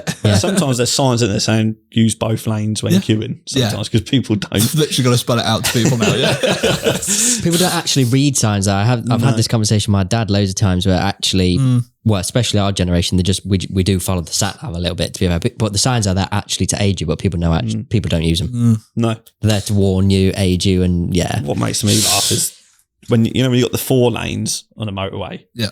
And everybody just uses the far 2. Yes. Like it's a dual carriageway. What's going on here? I know. You've got all these. I know. Move over. You finally If you're watching this and you're sitting in the middle, just move over, everybody. I know. Keep left. to the left. I know. Yeah. And they have to put on the gantries now. Keep left. Don't hold. They've even got don't hold the middle lane. Exactly. Yeah. I know. It's like if it's that bad, they've got to tell you. Then obviously it's a massive problem. Yeah. Oh, I don't know. Just a quick message from us, guys. This all wouldn't be possible. The Talkin Shop podcast wouldn't be possible without Eclipse Diagnostics, the company that's made all of this happen, really, haven't they, Aaron? Yep. The leading supplier of Jaltest diagnostics. If you have your own commercial vehicle fleet or a fleet of machinery or even boats now as well, vessels, make sure to get in touch with Eclipse Diagnostics for the Jaltest product, the world's #1 diagnostic product for commercial vehicles.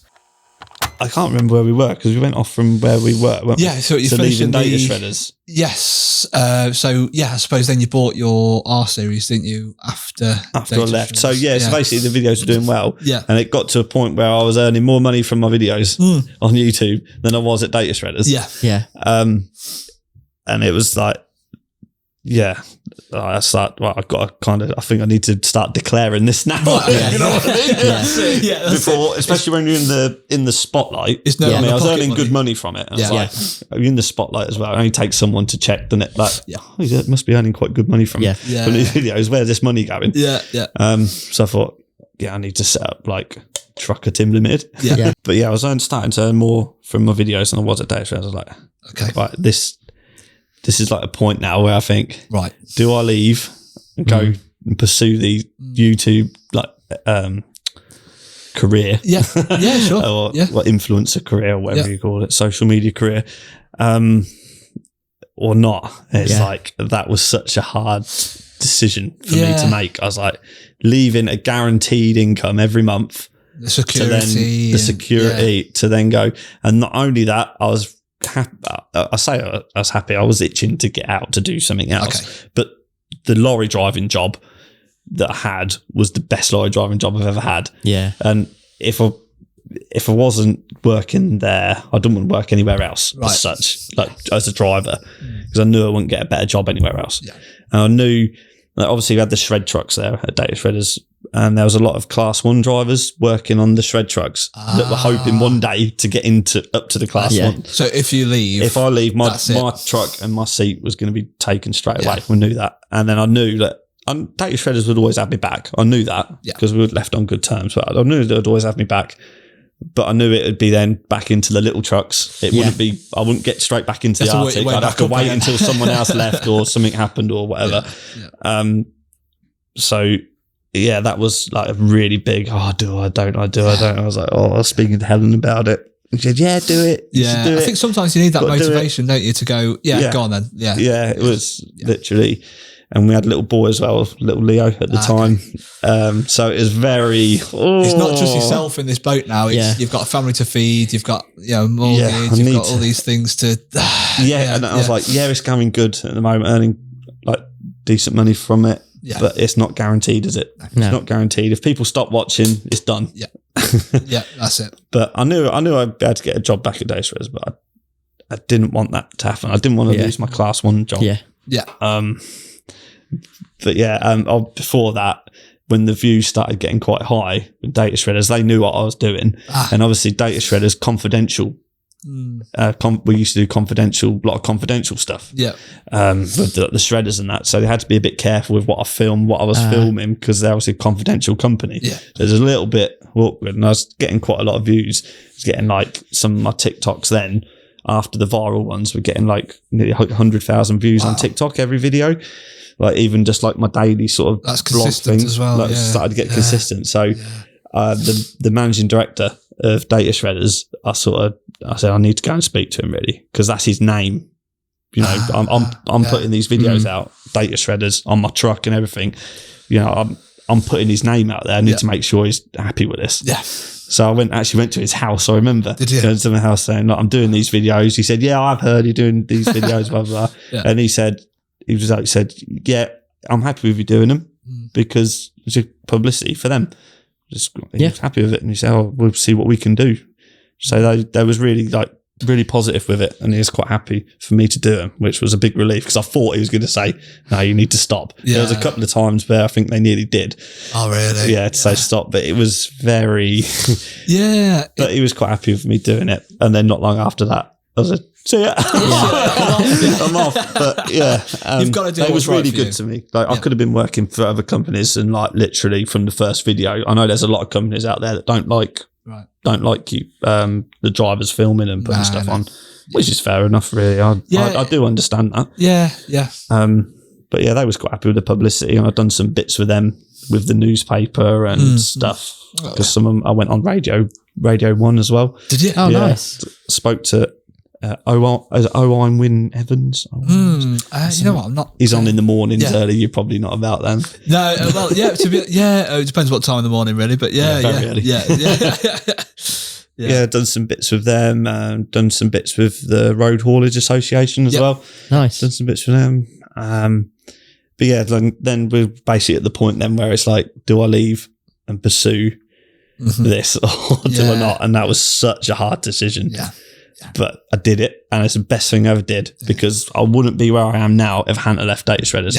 Because the jobs we were doing at Data Shredders were the same, going to the same places, the same stuff, and it was kind of starting to get a little bit repetitive. I suppose, for your content, there's only so much of that you get to a point where, right, what else can I do now? Yeah. And as well, what some of the TikToks I was doing was looking at like nice, like modified trucks, like the side skirts and that. I'd like if I was driving around, I see a nice truck in the services, I say, "Oh, do you mind if I do a little video on your truck?" Okay. And just show people around it, and blah, blah. People like that as well. Yeah. That's what else I was doing on TikTok at the time. And I thought, and then people were messaging me saying, "Oh, you come out with me in my truck for the day, do a YouTube video, or whatever." I was like, "Yeah, I can. When are we going to do that?" There's Monday to Friday. I'm at work and just couldn't squeeze it in, and it's like I'm missing out now on these opportunities for different content, and I can't get to them. Luckily, towards the end of me leaving, because I had content, work were really good for me, and they started letting me sort of just do one job and then go home. Oh, that's good. And stuff, because I was earning this extra money. Yeah. I could afford to Brilliant. do that. So they was really good for me there. Yeah. They really did look after me. And then just got to a point I was like, no, actually, I'm going to leave It's time now. Yeah. It's time. Yeah. But it was right around Christmas time. I remember like I left and I was like, I had a couple of videos and I was like, I haven't got a video for next week. I haven't got anything to film. It was quite a stressful time, actually. It was really stressful time. Yeah. Helen was like, you ain't got anything to put on. I was like, oh, I need to go and find something. Yeah. I was like, it was very stressful. Like, these putting the videos out was what was making me the most. I needed to find something to make a video on. Make a video on. But when I bought the Blue 4 series. See, for some reason, I thought the R series the Blue 4 series was the first truck. I bought that while I was still at Data Shredders, just before I left. Understood. And that's when I met Sean Lombardo. Big part of the journey as well. Very big part of the journey. Yeah. He has helped me like no end. Can't thank him enough again. Literally. Talking about duos, you've got a good friendship. Off one another. Yeah, exactly. Yeah, it works really well on the videos. Yeah. So that must be Christmas time. Yeah. All the lights everywhere. Truck. Yeah, that's it. There's Phil. Ice recovery. Yeah. But that's another thing with my videos. I have so many people on them. So it's not just me, which I think is why like some of my videos do quite well as well. And entertaining. There's a lot of different people on my videos. Like you got Sean, Darren, the painter, got Ben now. So many different people, and people get their favourite sort of character or personality that they like. So it's not just me, which helps, I think, as well. Because I think that works really well, because sometimes you watch, we're talking about Shmee, whatever, you watch, because it's him and it's his content. But I think it really does pay to have other personalities in your video. It really does work. It does work. Yeah. I think that's what's helped me as well. Sean's helped me no end get to where I am as well, because I met him through the Blue 4 series, which I bought while I was at Data Shredders with the intention of doing it up. But we didn't realise until we started stripping it down how bad it actually was. It looked all right from the outside, but when we started taking it apart, did you see? It's like, I mean, I sort of since it have, absolute state. Yeah. So that has actually gone a bit deeper than we ever thought. I wasn't even going to have the engine out.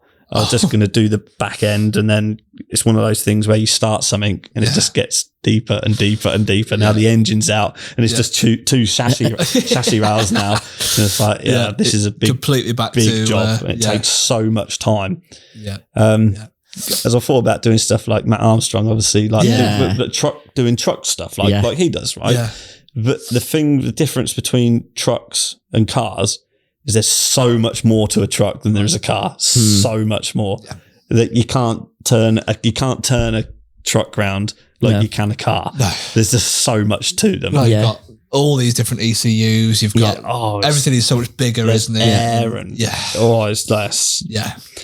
But and it's just time again, really. Yeah. People like to see, and as well with the 4 Series, I've got to a point now that the R Series, done the R Series, but that wasn't a restoration. That was more just like modified. Was that more type? Was that sort of hence the R Series purchase then because of how bad the 4 Series was? Basically. Yeah, right. Yeah. I needed something because people watch the videos. They want to see something at the start. They want to see the process, and they want to see the end product at the end. What they want to see the whole thing. Whereas I could see with the 4 Series, there weren't going to be an end product very time soon. No. So we need to. This is definitely a long-term project now. And it will be really nice. It will get done. It will get done, but it's just so much work involved in it, and I'm relying on other people as well because I can't do this stuff myself. I haven't got the time. I haven't got the knowledge or the skills. Yeah. And it's finding people that have got the time to do it, and everyone's busy. Everyone's busy. Yeah. So I think Ben will be able to help, but he's got own to stuff. I've took too much on. I've took too much on at once. But you probably have because you're trying to create different content. Yeah. You know? It's good to have a lot going on. Different people following the different things. I understand that a lot of people follow me from the early days on YouTube for the 4 Series. Right. And now that's sort of fell on the wayside only because it's turned into a bigger job than I ever thought. And it's got to be done right now. Now we've gone this far. We can't just rush it. Yeah. No. It will get done. Keep watching. Yeah. We'll get there one day. We'll get there one day. Yeah. And I think with how far the R Series has come, I mean, that's a completely different truck now, isn't it? To what it was. Yeah. Where did that come from? Was that just... just like a private sale, Was it? It off a farmer had it, used to do sugar beet and things like that. Had a really hard life. Yeah. But it's a completely different truck now. If you watch the videos, you can see the whole process of me start to finish. Yeah. Just the thing with trucks is because there's so much work involved in doing them, it's hard to get that what people want to see, like where we're at with the 4 Series now. Yeah, because it's just 2 chassis rails and wheels. We want to start building it up, but to get a video that people want to watch out of that is hard. Yeah, you've got to be filming for like 8-9 weeks. Yeah. There's no point me starting a video with 2 chassis rails and then at the end of the video it's still being 2 chassis rails with a few bits bolted on. Yeah. That's not a video. No. It's finding it needs where, to have a bit of a storyline, if you like. Yeah.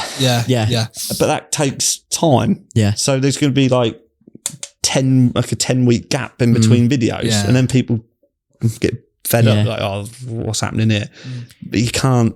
Yeah, and the editing's hard work then as well. Videos have got to have a start, a beginning, and an end. Yeah. Yeah.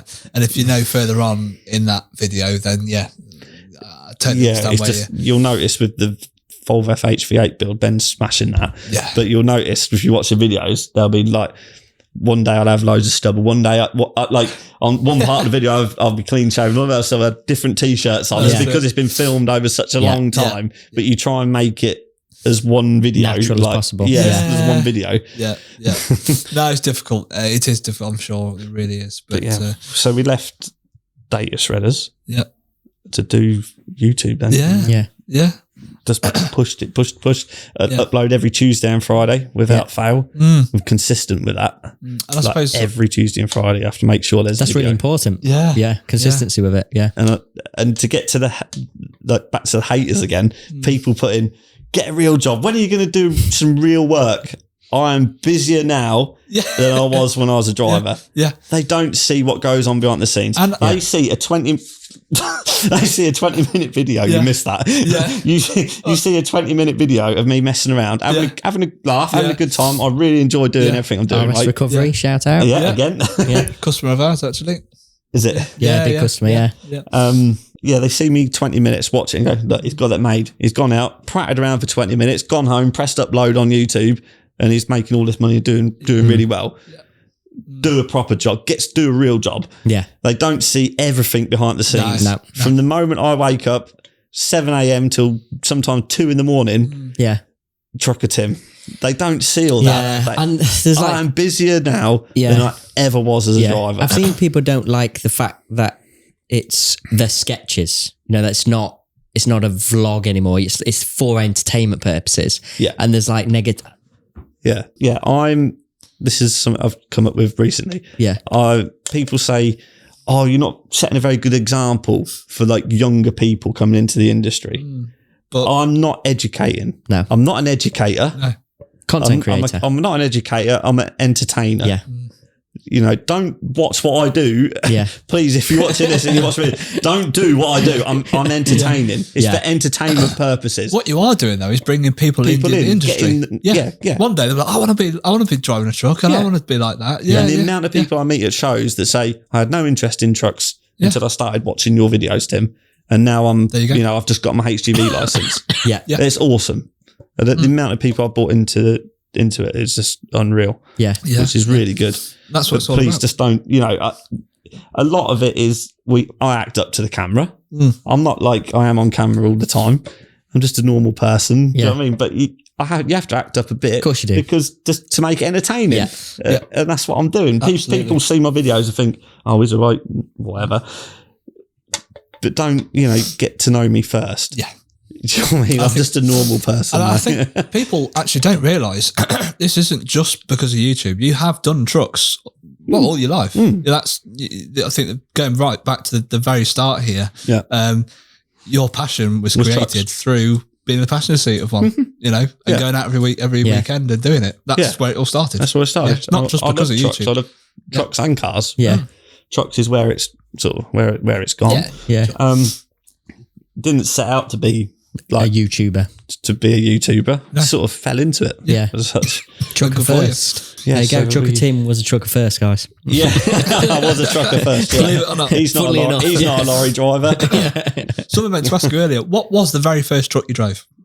Remember? When I think it was a DAF. I think a DAF XF. I think. Yes. Yeah. Yeah, when I passed. Okay. And then I had my first like proper truck, I say, was when I worked at Rouse Transport, Scania 4 Series, which is what we're actually the blue one, which Right, we're yeah. restoring. I see. What did your uncle have? He had Scania top lines 4 Series as well when I first started going with him. So it was always going to be a Scania for you Yeah, then, I was wasn't it? always a Scania man. Yeah, love Scanias. Yeah. You're right there. Yeah. 1 second. God, got me. Right, carry on. Do you love Daft that much? Were you hurt by that? Yeah. Are you a DAF man? You've made me cry. No. I think we're Sean likes DAFs. Yes, he does. He's a very DAF fanatic. We get on really well with Adams Maury Daft. We're at their stand on the 6th and the 7th. Is it next weekend, 6th and the 7th? I can't remember now. Down at Thuxton Circuit. And been a bit of miscommunication as well because they've got a DAF racing in the race, which I'm sure they would have loved us to sponsor, and we've gone and sponsored our Iveco. Okay. Which is great. There's nothing wrong with our Iveco, guys. There's nothing wrong with that. Look at my Iveco. Yeah, so DAF, we're there with DAF, and we've sponsored an Iveco. Yeah. But, we work with Dave a lot, don't we? Yeah. Dave Young Trucker, which is a big, it's a big DAF fan, So I think he's going as well, isn't he? isn't he? Yeah. DAF. Yeah, I've seen him on So there. Scania, I I suppose. don't really get time to watch other Others. creators. I'm Yeah. just too busy doing my So own. busy But yourself, I do, yeah. I do flick through occasionally Yeah. and see them pop up, all the different creators. There's Yeah. a lot of people doing it. Yeah. Well, I think his biggest one's that Bentley. Oh, the egg as well, isn't it? That's it. Yeah. I suppose that makes sense then. The Scania sort of, or at least the love towards Scania stems right back to sort of the first Being a days, kid. really. Yeah. The early days of driving. V8s. Yeah, that's it. Yeah, you can't beat one. Yeah. And then where you are now into an S series. So Yeah. yeah, I never even dreamt it. No, Stuff I'm doing is like stuff Yeah. I'm getting to do. Like I just said earlier about taking Shmee down Santa Fe. I was like, Yeah. what? where is this? What's happened How here? has this happened? It's like Yeah. the stuff I'm getting to do. But yeah, like we said about leaving data shredders is definitely the best thing I ever did because now I was able to do lots of different content because the content of data shredders was getting very samey. It's going to the same places, doing the same thing, moving the same stuff. But then once I'd left, I could then go out with other people, do different things, show a different side of trucking, which really helped the channel, I think. Yeah. And then I met Sean with the Blue 4 Series while I was working at Data Shredders. I bought the Blue 4 Series right towards the end, and I took that to him to let him have a look around it, see what it needed. I've seen clips of this. Yeah. Didn't go too well, did it? That's when I met Sean. Yeah. And obviously he had the wrecker. I got on well with Sean right from the off when we first looked around that. I was like, oh, I'd come out with you one day in the wrecker. It'd be good content. He's like, yeah. So started going out of him in the wrecker. People like that as well, seeing the recovery side of things. That's just hard. We haven't done a recovery for a while. It's just hard because when you recover something, if something's rolled over or something, people don't want their truck, you filming their truck rolled over in a field, which is fair enough. You can't, and insurance purposes, stuff like that. It is hard. Try and blur it out, but people can still see. We did the truck that rolled over into a field, had a load of potatoes on it, and we had to unload it all by hand, and that was on for a year. That was on there. And then Marks and Spencer's, who were doing whose potatoes were in the back, someone from there had seen the video. Yeah. And they got in touch and said, you take that down. What? So it's been on there a year. It's had over 1 million views. It's too late now. It's a bit late now, but I took it down because... did you? I've made my money out of it. So, fair enough. You've got what you want from it. And you don't got a good run from it. But it's just stuff like that. You have to be careful that you don't upset anybody. Yeah. Because...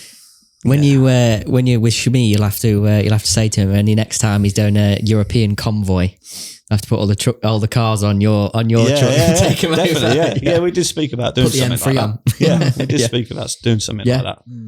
There you go. So there's definitely lots going on. There's a lot going on in the background as well that I can't talk about at the moment. But like with Ben and that, I want to do stuff with him. I'd like to. I know YouTube is good in that. I want to, off the back of it, I want to have something else. Yeah, if that makes sense. Because I don't get me wrong, I don't expect this to last forever. No, you've always got to I think it'll fizzle out at some point.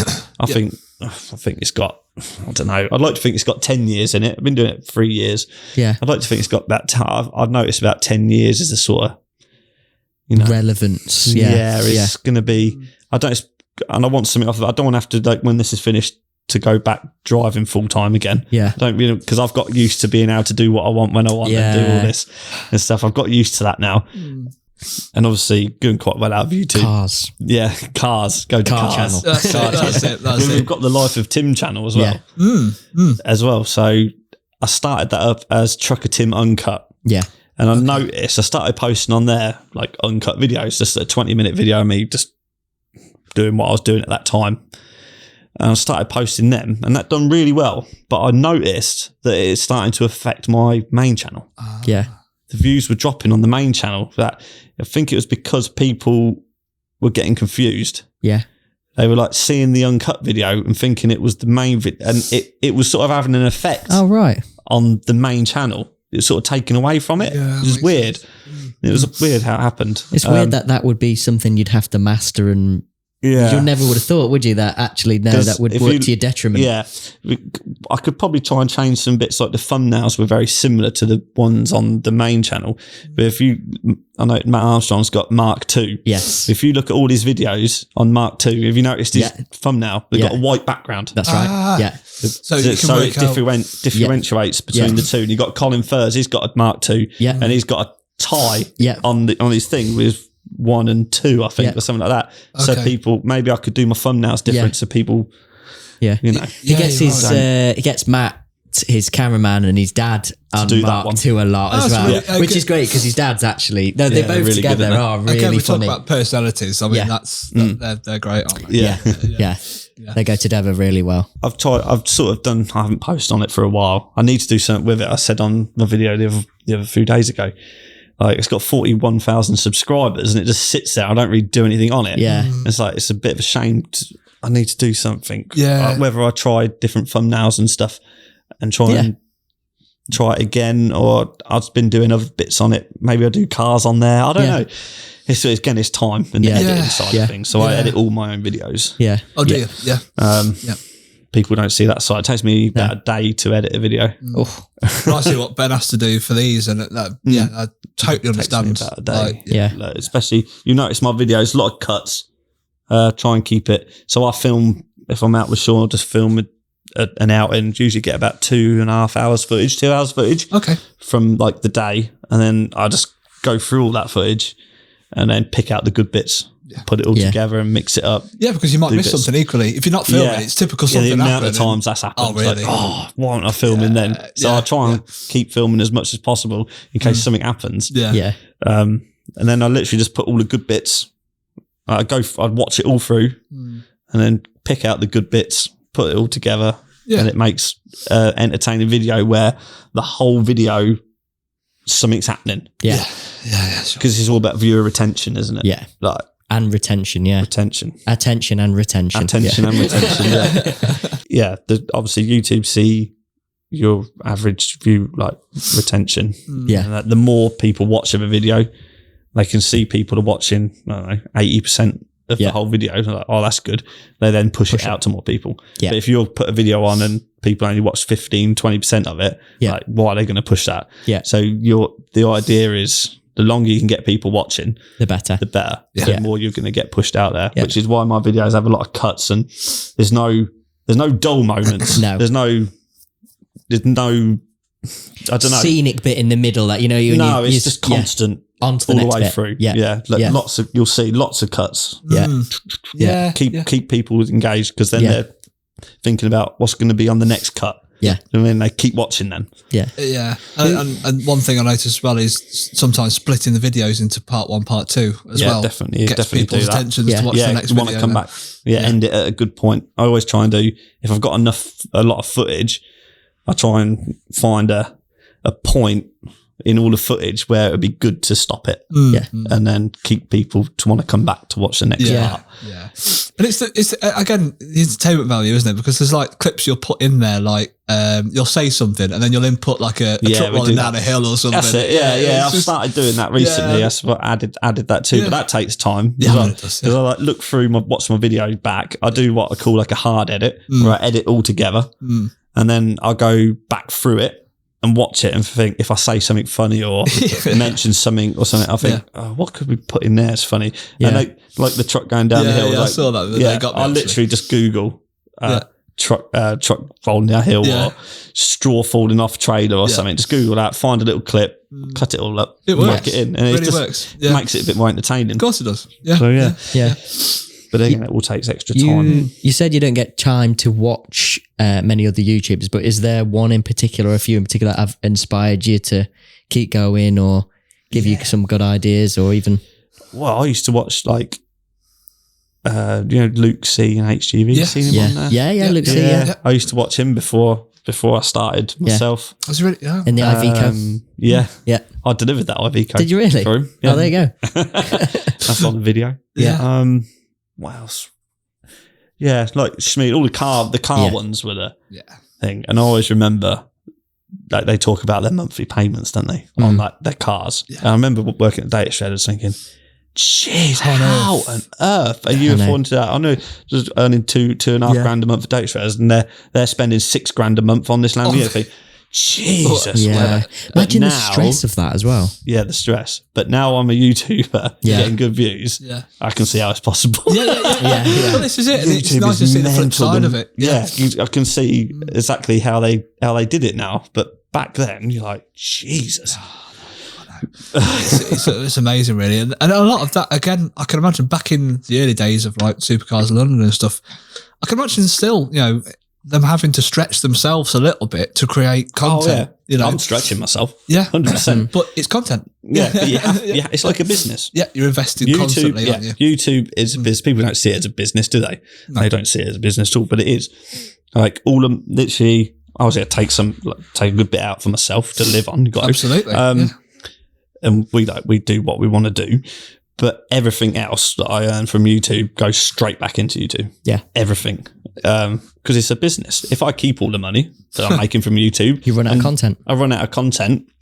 People stop watching. It's done. Yeah. So you always trying to invest into it, like I've done. Just bought the S series, and that's the next chapter. People want to see a lot of people are on my journey. Yeah. That is another thing with my videos. I'm not just like a vlogger, like vlogging my day anymore. Yeah. I'm more people are on my journey with me now. Yeah. They're following the journey, which is what people want to do. Well, you've got a lot of content in the building of that truck now. You know, the painting, you know, everything you get done to it is content. That's how it works, yeah. And then my main, what I want to do is get a scan your T-cab. That's my main goal. It's a T-cab on the car. So a lot of people on the... I've seen that question on Aaron. Yeah, that's it. Yeah, a lot of people want to, watching to see if that actually happens as well. Yeah. But they probably could have jumped into a T-cab and not the S series, but there's method in that because I don't want to peak too soon as such. Yeah. If I go boom T-cab, well, where do you go from there? Yeah, you know, you got to think as well. You know what I mean? This is the next step, and then the next then will be the T-cab. Yeah. Fingers crossed. I saw that. I've watched recently the one where you drove the Crouch one back from was it Holland? Yeah, amazing truck. Yeah, amazing. Like they're just unreal. Mm-hmm. Very expensive. I think it's attention to detail as well. It's not just a truck that's had a bonnet put on it. You know, the whole thing is fabricated, moved back. Proper, it's proper looks, job. Yeah, it looks like it just come out of Scania factory. I think that's the point, isn't it? Yeah, exactly. And I'm sure you pay for it, but you know, absolutely. Oh, you do pay. Yeah, I can well imagine. Yeah. But that looks a proper bit of kit. That's where I want to be. Have like a collection of trucks. Basically, be the Shmee of the truck world. Yeah, really. That's what I'd like to do. But have the Schmuseum. Yes. What would I call mine? Yeah. Don't know. You'd have to think of some clever wordplay there. Yeah, we could work on that. Yeah. Yeah, it'd just be cool to do. I've always wanted to do my own truck show as well, which we was going to do at the airfield. Have my own truck show, but you wouldn't believe what goes into setting one of them up. Yeah. Oh, it's Tim's just time. tractor unit. Yeah. Tim's tractor unit. Well, we've got the simulator. The simulator is the Trucker Sim. Trucker Sim. Trucker Sim. Yeah. And you're just saying about shows there. I mean, there's a lot of responsibility with that as well. Yeah, and there's a lot of shows popping up. Yeah. You can't find a weekend now where there isn't a truck show on. Yeah. There's truck shows springing up all over the shop. Yeah. And to find somewhere. Equally, you don't want to go the other way because I've just watched Auto Alex. He's just had his big show, and you know he's got a very, very loyal following. Yeah. And I think the worry is upsetting people. You know, because I think he had a bit of an issue with hours of queues. But people who don't get easily upset, Aaron. Yeah. Yeah, and as well with if it was my truck show, you can imagine. People will be all over it, wouldn't they? Yeah. Oh, Tim's truck show, this happened, that happened. This is it. Just because it's me. Yeah. You only want one thing to happen, and all of a sudden, you know, it's not worth it. It's a shame. Because I'd like to do my own thing, but we'll see. Who knows what happens? Yeah, that's it. Well, never say never. The experience days had to stop doing them. I think that's where we were. That's right. Yeah, because just time, really, and stuff like that, and making it work. So that Volvo that we bought to do that is now, I'm doing that up now. That's just come back to the unit. So I think Ben's going to probably do that. What's the fiasco with taking it off the trailer? Oh my God. That wasn't for content either. No. So it wouldn't start. Yeah. The chap who had it before, when he put the tank back on, the feed was in the return on the sender. I see. It was back to front. So basically it ran out of fuel and it sucked a load of air into the engine. So we had to get it going. But we had to have the cab over. We couldn't do that on the trailer. But because it's on front air, it's all on air suspension and we've made it quite low. We couldn't build the air up because the air couldn't get the engine on. So we had to try and get it off so Ben could get the cab over. And then, it was just scratching the bed of the trailer. We tried bits of wood and carpet. I saw the carpet tiles. It's one of those where you're watching like that. Oh, no. But it's like it made it entertaining again, didn't it? You know what I mean? It wasn't ideal, but it made it entertaining again. So that's what I'm looking for. So what's that going to be? Is that just one that you'll just train on the road? No. Well, I suppose gather by the windscreen wipers and stuff. Or the window wiper delete, front window tint. That's what. A couple of things there already. People love you for that. Window tints. I'm going to wrap that. So, rather than paint, so we can keep changing the colour. That's a good idea. So it's good for content again. If you paint it, it's that colour. Or if you're going to repaint, it's a lot of work and a lot a lot of money to Don't run repaint out it. for money. But if you keep, if you wrap it, we can do different liveries. Maybe get the viewers to like vote on a colour or do different graphics on it. Maybe put Scania V8 or something down the side of the Volvo. Get people really wound up. Do stuff like that with that. That'll be a show truck. Then we got the V8. That's going to be again a show truck. Hopefully, if we pass an IVA, we'll get it on the road. Because I like to put a fifth wheel on it and tow a trailer with it. That'd be fun. Yeah, that'd be really good. What else we got? 4 Series. That's long term projects. Yep, I think we've covered everything. The R Series and then the S Series. Any more plans for the R Series? Interior, I said, being done at the moment. Yeah, once that's done, that's done. Then once we're going to redo the chassis. And give it like touch up bits and bobs. I suppose it makes sense you've not done that though, because it has been the workhorse, hasn't it? It's been something that's but now the interior is done. It would be just like solely show or like nice day local job or something. But but then yes, the R Series got me into a bit of trouble. Yes. No, I don't know what you're on about. Really? So where do we start?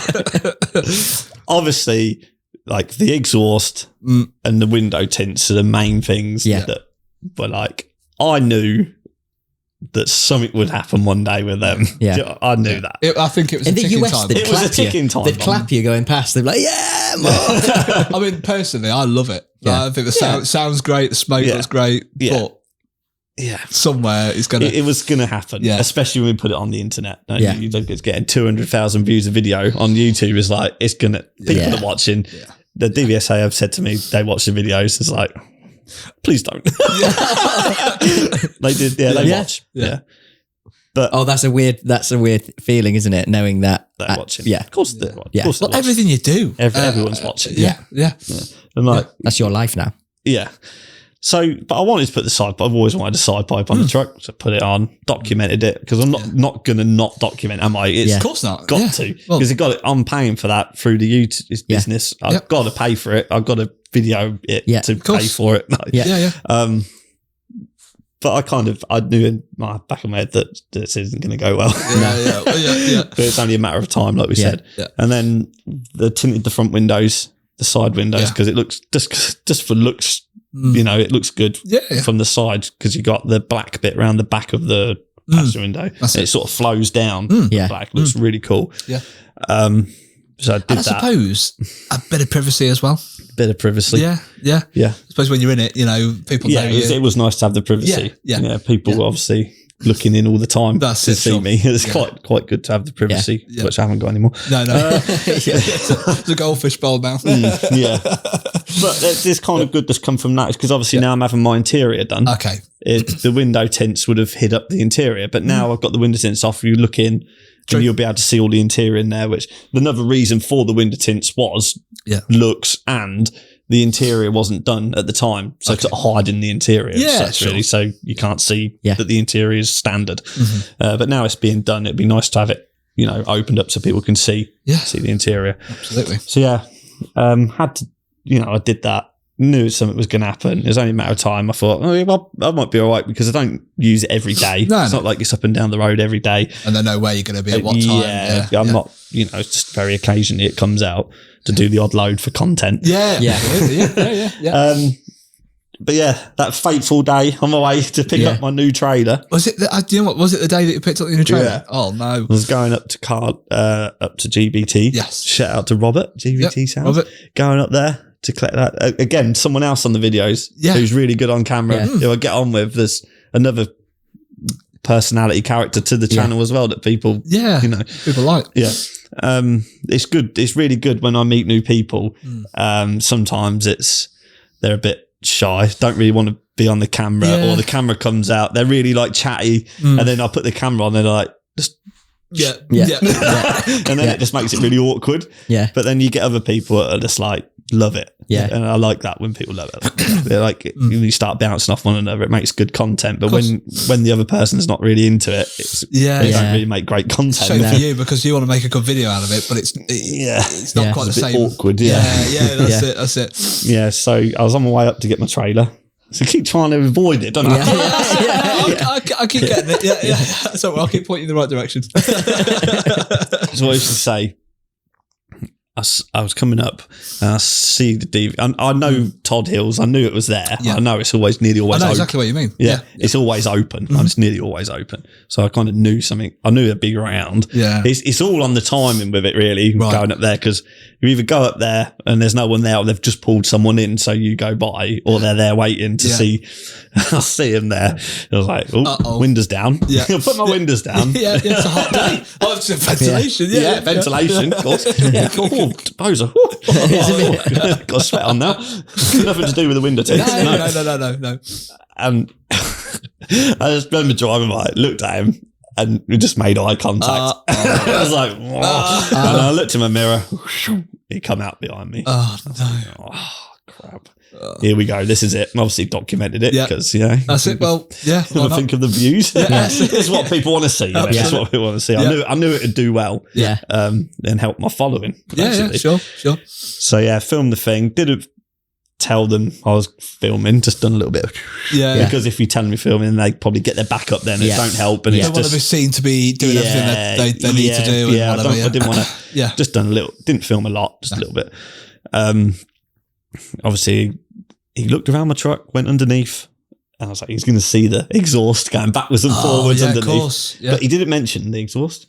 Didn't mention it. The only thing they mentioned was my window tints. He said, I'm going to have to check them window tints. Fair enough. Yeah. And I said, yeah. He said, I won't bother checking them. I said, they're dark. He said, no, I got to check them. So he checked them and he said, you'll have to take them off before you leave. I was like, yeah, I kind of knew that was going to happen. Yeah. But then on the other hand, it was a bit disappointing. Yeah. But then on the other hand, I thought, this is good content. People are waiting for this day. A lot of film taking them off. Yeah. It's good. Yeah. And then I just put my new number plate on, V8. Yeah. I just put that on, and I didn't change the tacho head. You know, the tacho head. Yes. The tacho head has got your reg on. Yeah. That's it. So that was still PK63 BVV, and the registration on the truck was V8. Yeah. And I changed on my operator's license, so the disc in the window said V8. Yeah. Right, so that was all right. I just got given a thing to say I had to change it within 7 days, and then send proof that I've done it, which I did as soon as I got back, and then took my window tints off. It was funny because at the time he said, I could find you for that, give you an S on your operator's license for significant. No. Yeah. He said, I'm not going to do that. Well, I'm not sure what really happened, but he said, I'm not going to do that today, and I'm not going to fine you. I was like, thank you very much. There's really nice guys they were, really nice. Got on really well. And that was that. Drove off. Went and got my trailer. Went and got my trailer. Blah, blah, blah. Good video title. Pulled by the DVSA. Obviously, I turned that into a 2-parter then. Yeah. Because obviously I was going up to get my trailer, to collect my new trailer. That was going to be the video title, collecting my new trailer. Of course, yeah. But then because that happened, you got to think your business brain. Extra video, I got pulled by the DVSA and then collection the trailer. Yeah. So it gets people ready for the trailer video. Yeah. They know that's going to be next. Plus I got pulled over by the DVSA. Yeah. So it worked really well. They recognised you? No, they didn't. Oh, really? Okay. These two people, I thought they're going to know who I am. So that would be my biggest fear, thinking, they know what I do. They've watched the videos. Yeah. Here we go. No, if they did, they didn't say. Yeah. But I don't think they did. Do you think that would work against you if they did? Well, they'll see the pipe, wouldn't they? Because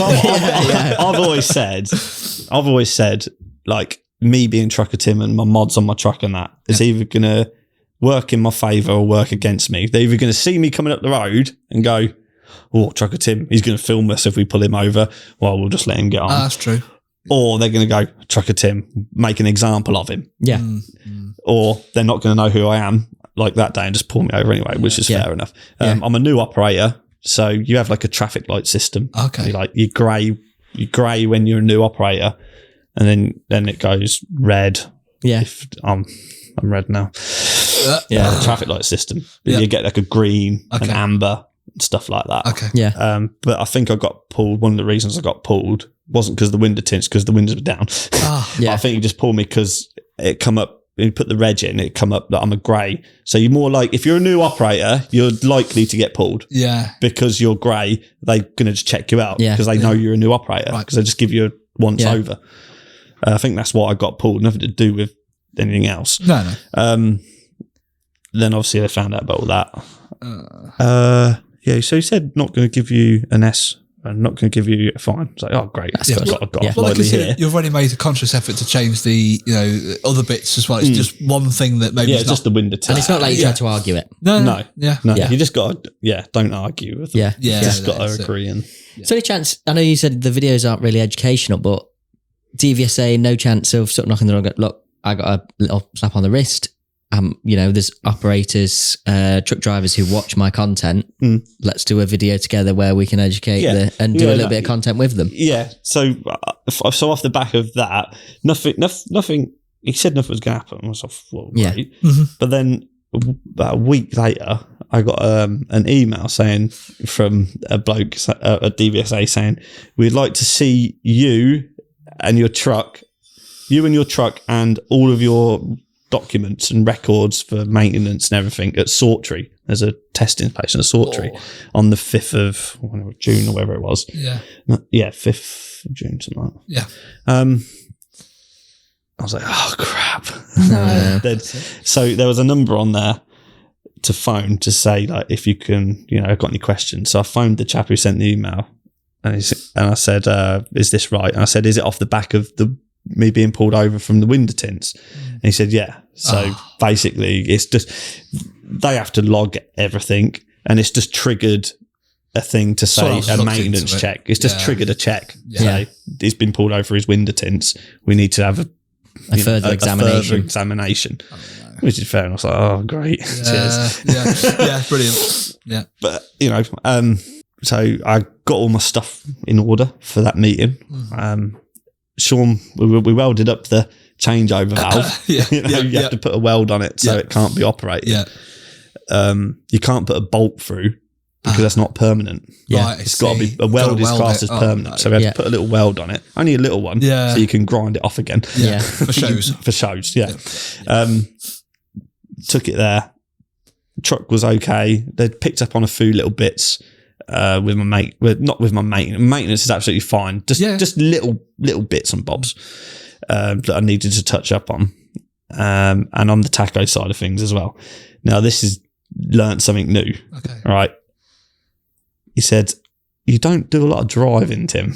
It's like, Right. no. Yeah. That was a don't. Yeah. He said, but so how are you making a living? Well, I make YouTube videos. Yeah. So you're working. Yeah. So why are you not? Oh. Yeah. I know Why are where you you're going not with this. doing manual entries and making a note of this work? Oh, wow. All right. Yeah. Because if you're driving, you're driving a lorry. Yeah. It's other work. Yeah. If you're getting paid for something else, you have to class it as other work. Ah. You might didn't even cross my mind. No, it didn't mean because I thought it's a completely different thing. Yeah. Yeah. Right? What you It's do nothing at to do home. with nothing to do with driving. Yeah. This is a completely different thing altogether. So now I've got to start Do not manual doing entries. So I've got a diary now, and I have to write in, done this day, this day, this day. Edited for that long. Yeah, and edited for that long, Yeah. filmed something for this long. Oh, and then wow. when I'm next at my truck, I take my diary with me and I have to go into the tack head and put in all the manual entries. Oh, God. That's time consuming, isn't it? Yeah. Yeah. No, man. No way. So yeah, I bet very few people actually know that. Yeah. But we'll soon find out. We'll soon find out. Oh, no, everybody will know that. Everybody will know, apart from me. How could you not? Yeah, Rookie. so I just Can't started doing believe that. But as the DVSA said, this chap who sent me the email, he knew who I was. I spoke to him on the phone. He said, Trucker Tim. You know who I am. Great. He said, no, you're a very good advocate for the industry. I was really happy with that. Yeah. But, you've got to do everything properly as well, which is fair enough. They can't waiver the rules for Trucker Tim, can they? They got to do everything properly. Yeah. I've got to. But yeah, no, they said I'll say a good advocate for the industry. I was quite that's happy nice. with what I'm doing, getting people in. Just some bits I've got to brush up on. Yeah. So we're okay. Everyone keeps putting, Tim's lost his operator's license, lost his operator's license. No, I haven't. No. Yeah. That's it. Yeah. Yeah. No, I haven't. In a way, it's good that two ways it's good that it's happened. Yeah. One You way, now know. I've learned a lot from it. Obviously, I knew about the exhaust of the window tints. That was just a matter of time. Yeah. But I've learned other stuff as well, like wheel torque records you have to do. There's so much other stuff you have to do that I just didn't really, didn't really cross my mind Yeah. So I've learnt a lot from that, and it's gave me good content. Yeah, well, exactly. And ultimately, this is why you do it. You know, this is it. Yeah, it's not great. You know, I don't want to lose my practice license. Of course I don't. Of course not. But it's, you know, it's another thing that people are following now. Yeah. You know, I've got a lot of followers off the back of that. That's it. That's it. And we talk about educational purposes. Well, people actually might watch your video and think, oh, I didn't realise you got to do that. I didn't realise you had to give a record on that. And so however you look at it, it's probably... There is a little bit of education in my videos. Yeah. But some of it's silly, just messing around. Just don't take life too seriously. YouTube as well. Yeah. Don't take life too seriously. You'll have to go out with a DVSA for a day. Yeah. Well, I could actually do that. Yeah. They said I could do that. No way. Oh, that's good. They are keen. Do you know what I mean? I've just got to do things right. Because there's another guy, I can't remember his channel now, but there's a guy that was good friends with a police officer, and he goes out with him a lot and does sort of films content on did you know this, did you know that, and this is what will happen if you don't run a front number plate on your car and stuff. And it's sort of like educational purposes. I've seen that. Something media, isn't it? I can't remember his name now. Yeah, media. But the policeman. Yeah, but he does well from that sort of content, you know, going out with them. So. It's just hard for me, obviously. A lot of all my followers and that they love the exhaust pipe, going down, you know, giving a bit of black smoke. They love that. Because you met, is it Dan DJ? Yeah, because he's a customer of ours. Was he? Yeah, he is. Yeah, I went down to him. Probably a couple of years ago now. Nice chap. Yeah, nice guy. You know, people, the DVSA said at shows off the road, you know, do what you want, get the pipe open, do it. That's it. Do what you want. But when you come out on the public road, just, you know, be careful. The trouble is now, I've been pulled over for it. You're on the radar. I'm on the radar more than I was. Yeah. But I've got my new truck now, which has helped my case a bit. Yeah. Because obviously I can now say that's a show truck now. This is the truck. Yeah. I want to put an exhaust on it. You can do it legitimately, can't you? You can have stacks. Yeah, I'll have stacks. With a valve, but it's not bypassing any of the... Yeah, it's got to go through the... what they call it? Like the emissions. DPF and all that stuff, yeah. But then it don't sound great. No. So they've said you can have your changeover, but now obviously I've been pulled over for it. That's on my record or whatever. Okay. So if they pull me over in the R series now, and it's not welded up, because I'll go straight to that. Right. Yeah. I'm going to get a big fine, and it's not going to help me at all. No. So it's got to bear it in mind. Difficult. But obviously going to the show, I can drive there with it welded up. You can chuck a grinder, can't you, in your side locker and just whip it off. Yeah. And then have your pipe on for the show. It's going to be coming back. Yeah. I can't have a welder in my side locker. No, you could. Take that with you. Maybe that's another TikTok. Yeah. You know, but we've got the S series. Weld in the bath. Weld in the bath. But obviously I've got the S series now. It's going to be a show truck. So I've got my new trailer. So it'll probably just be a case I'll tow it to shows and give it all the pipe there. But it's just something I do on the road, but it's the law. So we've got to do what we've got to do. Especially when a lot of people are watching. Yeah. A lot of people watching. Doesn't take long for someone to see something. And, I think I probably had... I've definitely had a lot of... I've got a lot of haters. It's not... But, well, not a lot. Not a lot. It's just a few. Yeah. And I reckon there's people sitting there reporting me to DVSA every 5 minutes. So it's... Yeah. What can you do? What can you do? What can you do? It's when people search regs. We've had this with a few other guests as well. They search regs. And obviously on DVLA, it will show untaxed because it's a car platform. Yeah. But they're not doing it on the truck registration.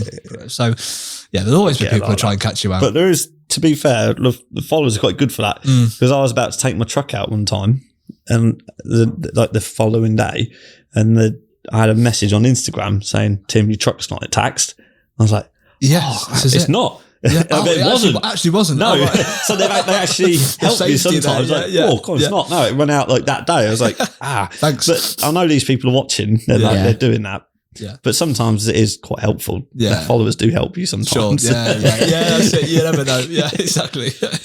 Well, Matt, I always notice here, like if he's got to a certain point and he's struggling to find some information or a fix for something, he'll say, like, sort of let me know in the comments, like, if you can use your following for that, brilliant. I sometimes put stuff on my story on Instagram. Yeah. Like, Need help can with anyone this. help me with this? Yeah. And then you just get inundated with Yeah. messages. The odd funny one, but Yeah. Yeah. No, I think it's really powerful. But Social media is really, really powerful. It is that sort very of thing. powerful. yeah. Yeah. And it's like, as well, I get people saying, I message you, Tim, you don't reply to your message, don't reply to your message. You wouldn't believe, No. Yeah. like, the amount of messages I get a day. Like, I think they expect you just to reply to them, but Yeah. you can't. Yeah. You know, someone messages you, if I don't look at that, at my Instagram messages within like 10, 15 minutes or whatever of them sending it, it's just straight to the bottom. And it's gone. You know, I'm not being rude. Yeah. I do check my Instagram messages, but because I get so many, if you're not at the top, I'm not going to scroll all the Yeah. way All the through, way bottom to all the the way first to the one. bottom. Yeah. But I have actually missed out on some opportunities with that. People have sent me messages that are really good, and it's just gone. Yeah. So I'll just say like email is the best way. Like if anyone wants to get hold of me for something like that, because check all the emails. Yeah. Helen Well, you does, got to, my I suppose, wife is it? checks all the emails. Who were we watching talking about somebody messaged him who would love to do something with, and he was always saying he wanted to do something with, and they messaged him, he didn't see it till like a year later, replied, and they completely aired him. Oh, it's going to drive me mad Yeah, I now. can't That must be remember who that was. awful. Yeah. It was the guy in the US who, Diesels, something Diesels. Whistling Diesel. Whistling Yeah, Whistling Diesels. Diesel, But it was somebody else who wanted to work with him. Oh, and I they see. were, Sorry, no. they I'm were on the same devastated. They were absolutely devastated that he'd replied and they'd missed it. page. Yeah, of course. Yeah, sorry. it's I not did- mad. Emails are the best way. I think so, because you treat that more as, I suppose, a business, and you've got to read through those Yes. emails because you could miss something. Yeah. Yeah, I've done some like silly things online, Yeah. but like that people didn't like stretching my Susies until they snapped okay. and things like that. But that's kind of a bit of Whistling Diesel inspiration. Yeah. there. Yeah. There you go. Absolutely. But, Don't worry. Look at his I know. his following. Look, Wow. Look I mean, what he's done, like from the Yeah. haters. I think Like, what- but it's again, that's a business. Like he destroys all this stuff. If and he people destroyed a 60,000 car, Yeah. the video's probably made him 100K. that Ferrari. Boom. You remember that Ferrari then? Yeah. In the field? Yeah. Yeah. I mean, that, I don't think he meant to do that, but but still, 4 But million still. views or whatever it was. Yeah, I it's- mean, it's you can't covered it. argue with It's- that. the people don't see it as a business. No. No, that's it. They take things too literally. Too literally. Yeah. Why would you do that? Well, if you was earning this much to do it, you'd do it too. Yeah. Yeah. Absolutely, of course you would. Yeah, You would do it of course. too. Funny that. Yeah, you might catch on that. Yeah. Yeah, it's funny, like I opened a beefy flap, but it don't believe everything you see either online. Like I this trickery of editing. I opened a new beefy flap. There's a flap that goes across the back. Yeah. I had my Trucker Tim one made up for the R series. Okay. And there's a video, I got loads of hate for it. Yeah. But I didn't actually do it. But it's just good editing. Yeah. So I opened my flap, and then Richie who works at Transit was like, "Oh, you could do a good video there, Tim. When you wrap it back up and then open it with a grinder and then cut through it." Yeah. Brilliant. Obviously, I didn't want to do that to my new flap. Of course. No. So he had an old one laying around that had a misprint on it. Yeah. So we used the wrapping from the one that my new one came in, I like wrapped it. the old one up Yeah. in it and Yeah. repackaged it. Brilliant. And then done it, cut through it, and then went, "Oh no, like this," and then done the edit. So I was holding the cut one Yeah. from the back, so you couldn't see what the name what was was on on it. Yeah. And then when I rolled it out, sort of done a good cut, so it rolled out, and it like mine rolled out. Yeah. If that makes sense. Yeah, So yeah, that yeah. everyone was tricked by it. Yeah. Everyone thought I'd cut through a brand new beefy flap, but it hadn't. Yeah. I got loads of hate for it, but again, loads of people watched it. Yeah. Yeah. Hate Got sells. my name out there. Yeah. That's it. So- If it's done the job you I wanted just it see to it as do. a byproduct of what I do, really. That's The it. hate. That's it. Yeah. Yeah, and you know what? Just don't take things so seriously. I don't. It doesn't bother me one bit. I don't. It just doesn't bother me. Nope. The only thing that bothers me, like I said earlier, is it bothers Helen. She can't. Yeah. She don't really handle it. Which I understand. Like No. if it was the other way around and Helen was doing social media, Oh, And it would. it would. Yeah. Me, Absolutely. it's when it's you aimed at you deal with it your way. Yeah. But when it's someone that you love, it's Yeah. It's- You worry. worry. It's personal then, isn't it? But I suppose coming back to, we've sort of semi-answered this one already, but obviously you went to a truck show some time ago, didn't they? And someone vandalised your truck, didn't they? Yeah, that And, as well. and again, of course, that's going to Again. hurt you, but of course, it will hurt Helen as well because it's something you've built, mate, you've earned it was for. really upset her. She cried, Yeah. and then that upset me. Yeah. But the truck, You know what I mean? But when it upsets your family, That's and then you got my little boys there as well, like 5-year-old little boy, and he's upset. That's what gets you. Trucks or whatever. Yeah, it could be sorted. You know, people they sort that in minutes, but it's not that. It's not that. No, it's the fact that it's upset your family. Like, it upset me a bit. Of course, it does. Like, it's your truck. You probably enjoy. Yeah, of course it is. Yeah, but all I was thinking on the other hand was. Content. This is an awesome title for my video. My truck got vandalised. Click, click, click. Thank you very much. You know. Did you ever find out I was sniff with maybe who did it? No, not that one. The number plate recently. The recent one, I saw this. Yeah. The number plate, we know who did that. Yeah. But I'm just keeping that one. Well, keep that one in your pocket. Ready for another one. It's a tough one as well. I've got the number plate back, by the way. That is a number plate update. Everyone keeps asking for a number plate update. There you go. I've got it posted back to me. Yeah. No letter or note or anything. No. Just posted it back. Yeah. So I have got it back, but it's not the point, though, is it? No, it still happens. But it's content. Like these people are like they think they're hurting me, but they're helping me. Yeah. Like the person scratched my truck and done what they did on the back. Don't know that one. No. Okay. No. We'll leave that. They think, oh look, we'll do that. Yeah, that's got him. Yeah, it upset us, but it helped me. That means I could make a really good title and thumbnail. Thank you. And I got loads of clicks, loads of people watched it, and I've done well out of it. Yeah. So thank you very much. Yeah, but, great. But please, next truck show, don't just come and trash my truck. Yeah. A little scratch maybe. You know what? Yeah. You know what absolutely. These they life think challenges. they're hurting you, but they're helping you. Yeah, exactly. Yeah, that's it. What's the plans for the rest of the day? So today I've got to go and do a prom. Shout out to Edie. Yeah. I said I'd give her a shout out. There we go. Make sure you leave that bit in. Yeah, so Matt, who works at Agrifact down the road from my unit, he comes down a lot with a forklift to help us, me and Ben, lift the engine and gearbox and stuff. So I owe him really. So I'll take her to the prom. Yeah, nice. I've had no end of messages, people asking me proms. Yeah, I was going to be a millionaire out doing proms. But I just ain't got the time. No. I haven't got the time. So If only you had a twin. Yeah, if only I had a twin, that would be very good. I'll tell you what, yeah. Oh, yeah. Again, editing side of things, like with time and stuff. Like, I'd love an editor. Yeah. Because that'd free up so much of my time. Like, I lose 2 days a week editing. Yeah. Where I could be making more content, like filming stuff. But how I edit my videos, I got my own style. So when I got married to Helen, I had a video to go live that day, and I was sort of half edited, but I was like, I'm really really consistent, and I really try and stick to it. I've not missed a Tuesday or Friday for ages. So I just put again on my story, put out there, I need an editor to edit my video, blah, blah, blah. And this bloke come forward and he said, I'll edit for you. So I sent him all the files. He edited it, done it all, and put it on, but all my followers knew who edited this video. You didn't edit this, Tim. This isn't great. This isn't you. I was like, great. No way. Yeah, same as Matt Armstrong then. They know. Quite a personal thing. Yeah. Matt Armstrong does all his own ones, but not the Mark II. I think the Mark II is editors, but people get to know your edit style. If I get an editor, I think the videos will just lose my traction. Touch. Yeah, you've got to keep it the same, which is annoying. I do enjoy editing. It gives me something else to do rather than it's a bit of a reward, I suppose. You look at it and go, I filmed that, edited it. That's all my work. I do enjoy editing, but then on the other hand, I really need the extra time.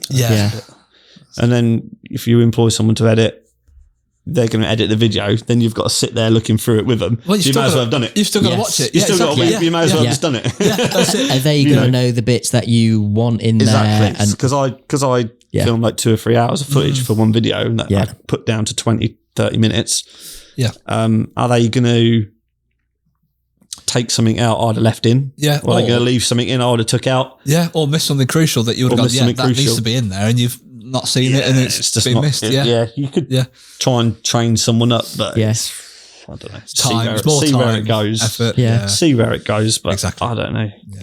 It's gone. I just never dreamt of it going how it has. Like we're getting. I remember starting. I always wanted to get to that 100,000 views a video. Yeah. I always wanted to get to that, and I got to that. But it's like, yes, I got that, but you're never happy. No. Like, Yeah. I want to Now get you to want the the next mill. step. Yeah. Yeah. But now we're just on the cusp now of getting 200,000 views a video. Okay. Like every video. Yeah, that's if you good. look at my views, you'll see how it's gone up. Yeah.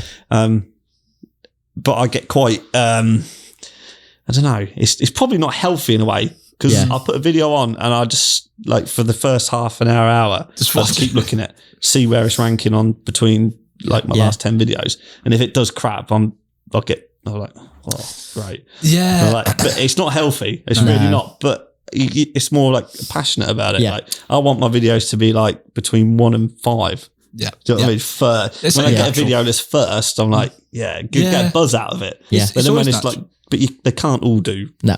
So it all depends what happens in the video. Like some videos, because I do 2 a week, some videos are more with like, just like not a lot really happens, but it's a video. I make a video, but then you get a good title video. Like Yeah. the one that's going tonight at 5, that's scheduled, Yeah. is going into London with drawbar, wagon and drag to set up the Red Bull soapbox race. Ah, nice. Right. Yes. Yeah, That'd so be that's like a 3-part of that, isn't it? Yeah, they're All the coming. content. I think they're going to do well. Yeah. So you kind of get to know what's going to do well. Yeah, but it's completely natural to want to do better and want more. You know, Yeah. and that's It's part why of pushing it forward. it's just progression, isn't it? Yeah. Yeah, That's all it is. just progression. I just Yeah. want to see how far. That's why you've come so far. It's because you just wanted Yeah. that next thing that it's. Got to Yeah, be like just- the most well-known famous trucker now. I think so. Yeah. In the I UK, don't know. surely. In I the don't know UK, if, yeah, but I don't know about. I don't the know. US. No, I don't know of any. I used to watch Trucker Josh. He's in the UK, Yeah. US. Sorry, Yes. Trucker Josh vlogs. Yeah. He's like that's something else I'd like to do. Go over there, Yeah. do a couple of videos, that'd some be videos cool. over there. That'd Yeah. be cool. Just different. Ice road truckers. Yeah. You'll do that as well. Yeah. Always loved It's- that as a kid. I Yeah. thought it was so cool. But then it's time again, like traveling. It's Yeah. like making sure you got video for Tuesday and Friday. Like I had to make sure this one was ready that goes, because it's Friday today. Yep. Goes ready, is ready, Yeah. scheduled, thumbnail done. Yeah. That's another side of it. People Yeah. don't see the thumbnail. Yeah. Making a thumbnail, thinking of a good title. Then we got all the merchandise, which Helen does. My wife does all the merch. That's like near enough a full-time job. Yeah. Packing merch and sending out the orders, making sure that that's all stocked up. Yeah. That's a separate business altogether. You'll have so to running edit on 2 flights. businesses. Like Matt does. Yeah. Doesn't he? Flights. When he flies to Florida, he edits all his videos. I couldn't have to do that. though. No. Sick. Sometimes I have to take my laptop with me to Yeah. edit while I'm out and about, but I can't, if I'm not at home, Yeah. like concentrate. I can't, You're in No. your zone there, aren't I'm you? in my zone there. Yeah. That's I had it. to do some editing on the ferry a few weeks ago to try and get stuff done. But you're up until like 2 a.m. sometimes editing YouTube videos to make sure it's ready for the next day. Say something might come up like, oh, Tim, Friday, say, you can come with me and do this and make an awesome video. You can't miss out on that. But you've not got Friday, video you're halfway sorted. through, and you need, I want it to be ready. And it's Thursday night. It's Thursday night. Yeah. So you're up until it's done. Yeah. And then you're up again at like 6 to go out of him to film. Yeah. And then you're absolutely exhausted, but you've got to try and put this front onto camera. Yeah. It's hard work. Yeah. It is hard work. Yeah, People exactly. don't see it. No, this is coming back to and earlier. I we just, said. yeah. I just like say to anybody who thinks I don't work or Yeah. whatever, get a proper job and all Yeah. that rubbish. Yeah. You've got a YouTube account. Yeah. Clearly, you watch my videos. You've got a camera on your phone. Go and Yeah. post 2 videos a week that Yeah. 200,000 people want to watch. Yeah. Twice a week. Yeah. Try it. See how long you can get on. Yeah. See how you get on with it. See how long you can keep it up Yeah. as well. Because it's like a hamster wheel. Yeah. You're on a hamster wheel. Yeah. And like sometimes I'm quite ahead now on videos. I think I'm about 2 weeks ahead now. That's good. Like, Yeah. Which takes the pressure off. But then I get, the pressure comes off and I'm like, oh, I'm all right now. Yeah. 2 weeks ahead. Just like potter around, bit of editing. And then before you know it, 2 weeks is up. 2 weeks is Yeah. up, like, crap, I ain't got a video for Tuesday or Yeah. Friday. Like, oh, I need to get something sorted. Yeah. And Yeah. then you're back to square one trying to get caught up. Yeah. That's what I seem to do. I seem to get ahead, sit back, Yeah. and then like, oh, crap. Yeah. Like, I don't have to, there's no rule or law that I have to post every Tuesday. I don't have to. I'll post whenever I want. It's what your viewers expect, I Yeah, suppose. every Tuesday and Friday they expect A video. a video. Yeah. I'm a bit concerned. I've not seen any adverts. You got YouTube Premium? Oh yes. Oh, no, what's going on? There we go. What's happening? How many videos have we got through now? We're doing all right. Yeah. This must be like the 10th video it's gone to. Oh, Nipper as well. There he is. Another good personality on the. Yeah, he's good. I should have write a list of all the people that are on videos. Shout out. Remember, Yeah. To be fair, I think they've all helped me as well. Yeah. Their personalities and those people have just helped me get. because Nipper knows his stuff with. He is the resto man, isn't he? Yeah, he's the resto man. Yeah, there, look. He could do my truck. Yeah. Right? But he's got other projects on the go. Oh yeah, no doubt. Yeah, and he's still got business to run, I guess, hasn't he? But he's still doing his projects and you got all the guys at Lombardo's as well. Yeah. That's mine. There's Oscar there. Yeah. It was like they're all good on.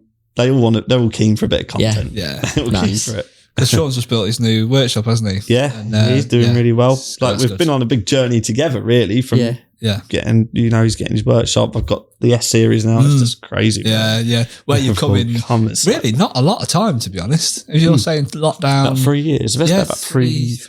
Yeah. That's, I just don't see. I don't know where it's going to go. Like I don't really. I didn't expect it to be where I am now. I didn't expect to get 100,000 subscribers, but we're 225,000. Yeah, So it's amazing. I think It's amazing. I think it's good sometimes not to have too much of a sort of baseline or want to be there because I think Expectation. expectations. Yeah, the journey you've come on so far, really, you wouldn't have thought that. It's blown me away. Yeah. Didn't expect it. Yeah. But it's hard. Give it another 3 years. Who knows? Who knows? It'll either start dying off or we'll be Keep further snowballing. Yeah. That tea You cup will just be in don't for you. know. That is the thing with it, isn't it? That is the thing with it. With you, like social media, you don't know which way it's going to No. go. No. You know. It's all part of the fun. That's it, mate. That's it. Well, we appreciate you coming on, mate. Really do. Yes, thank you very much.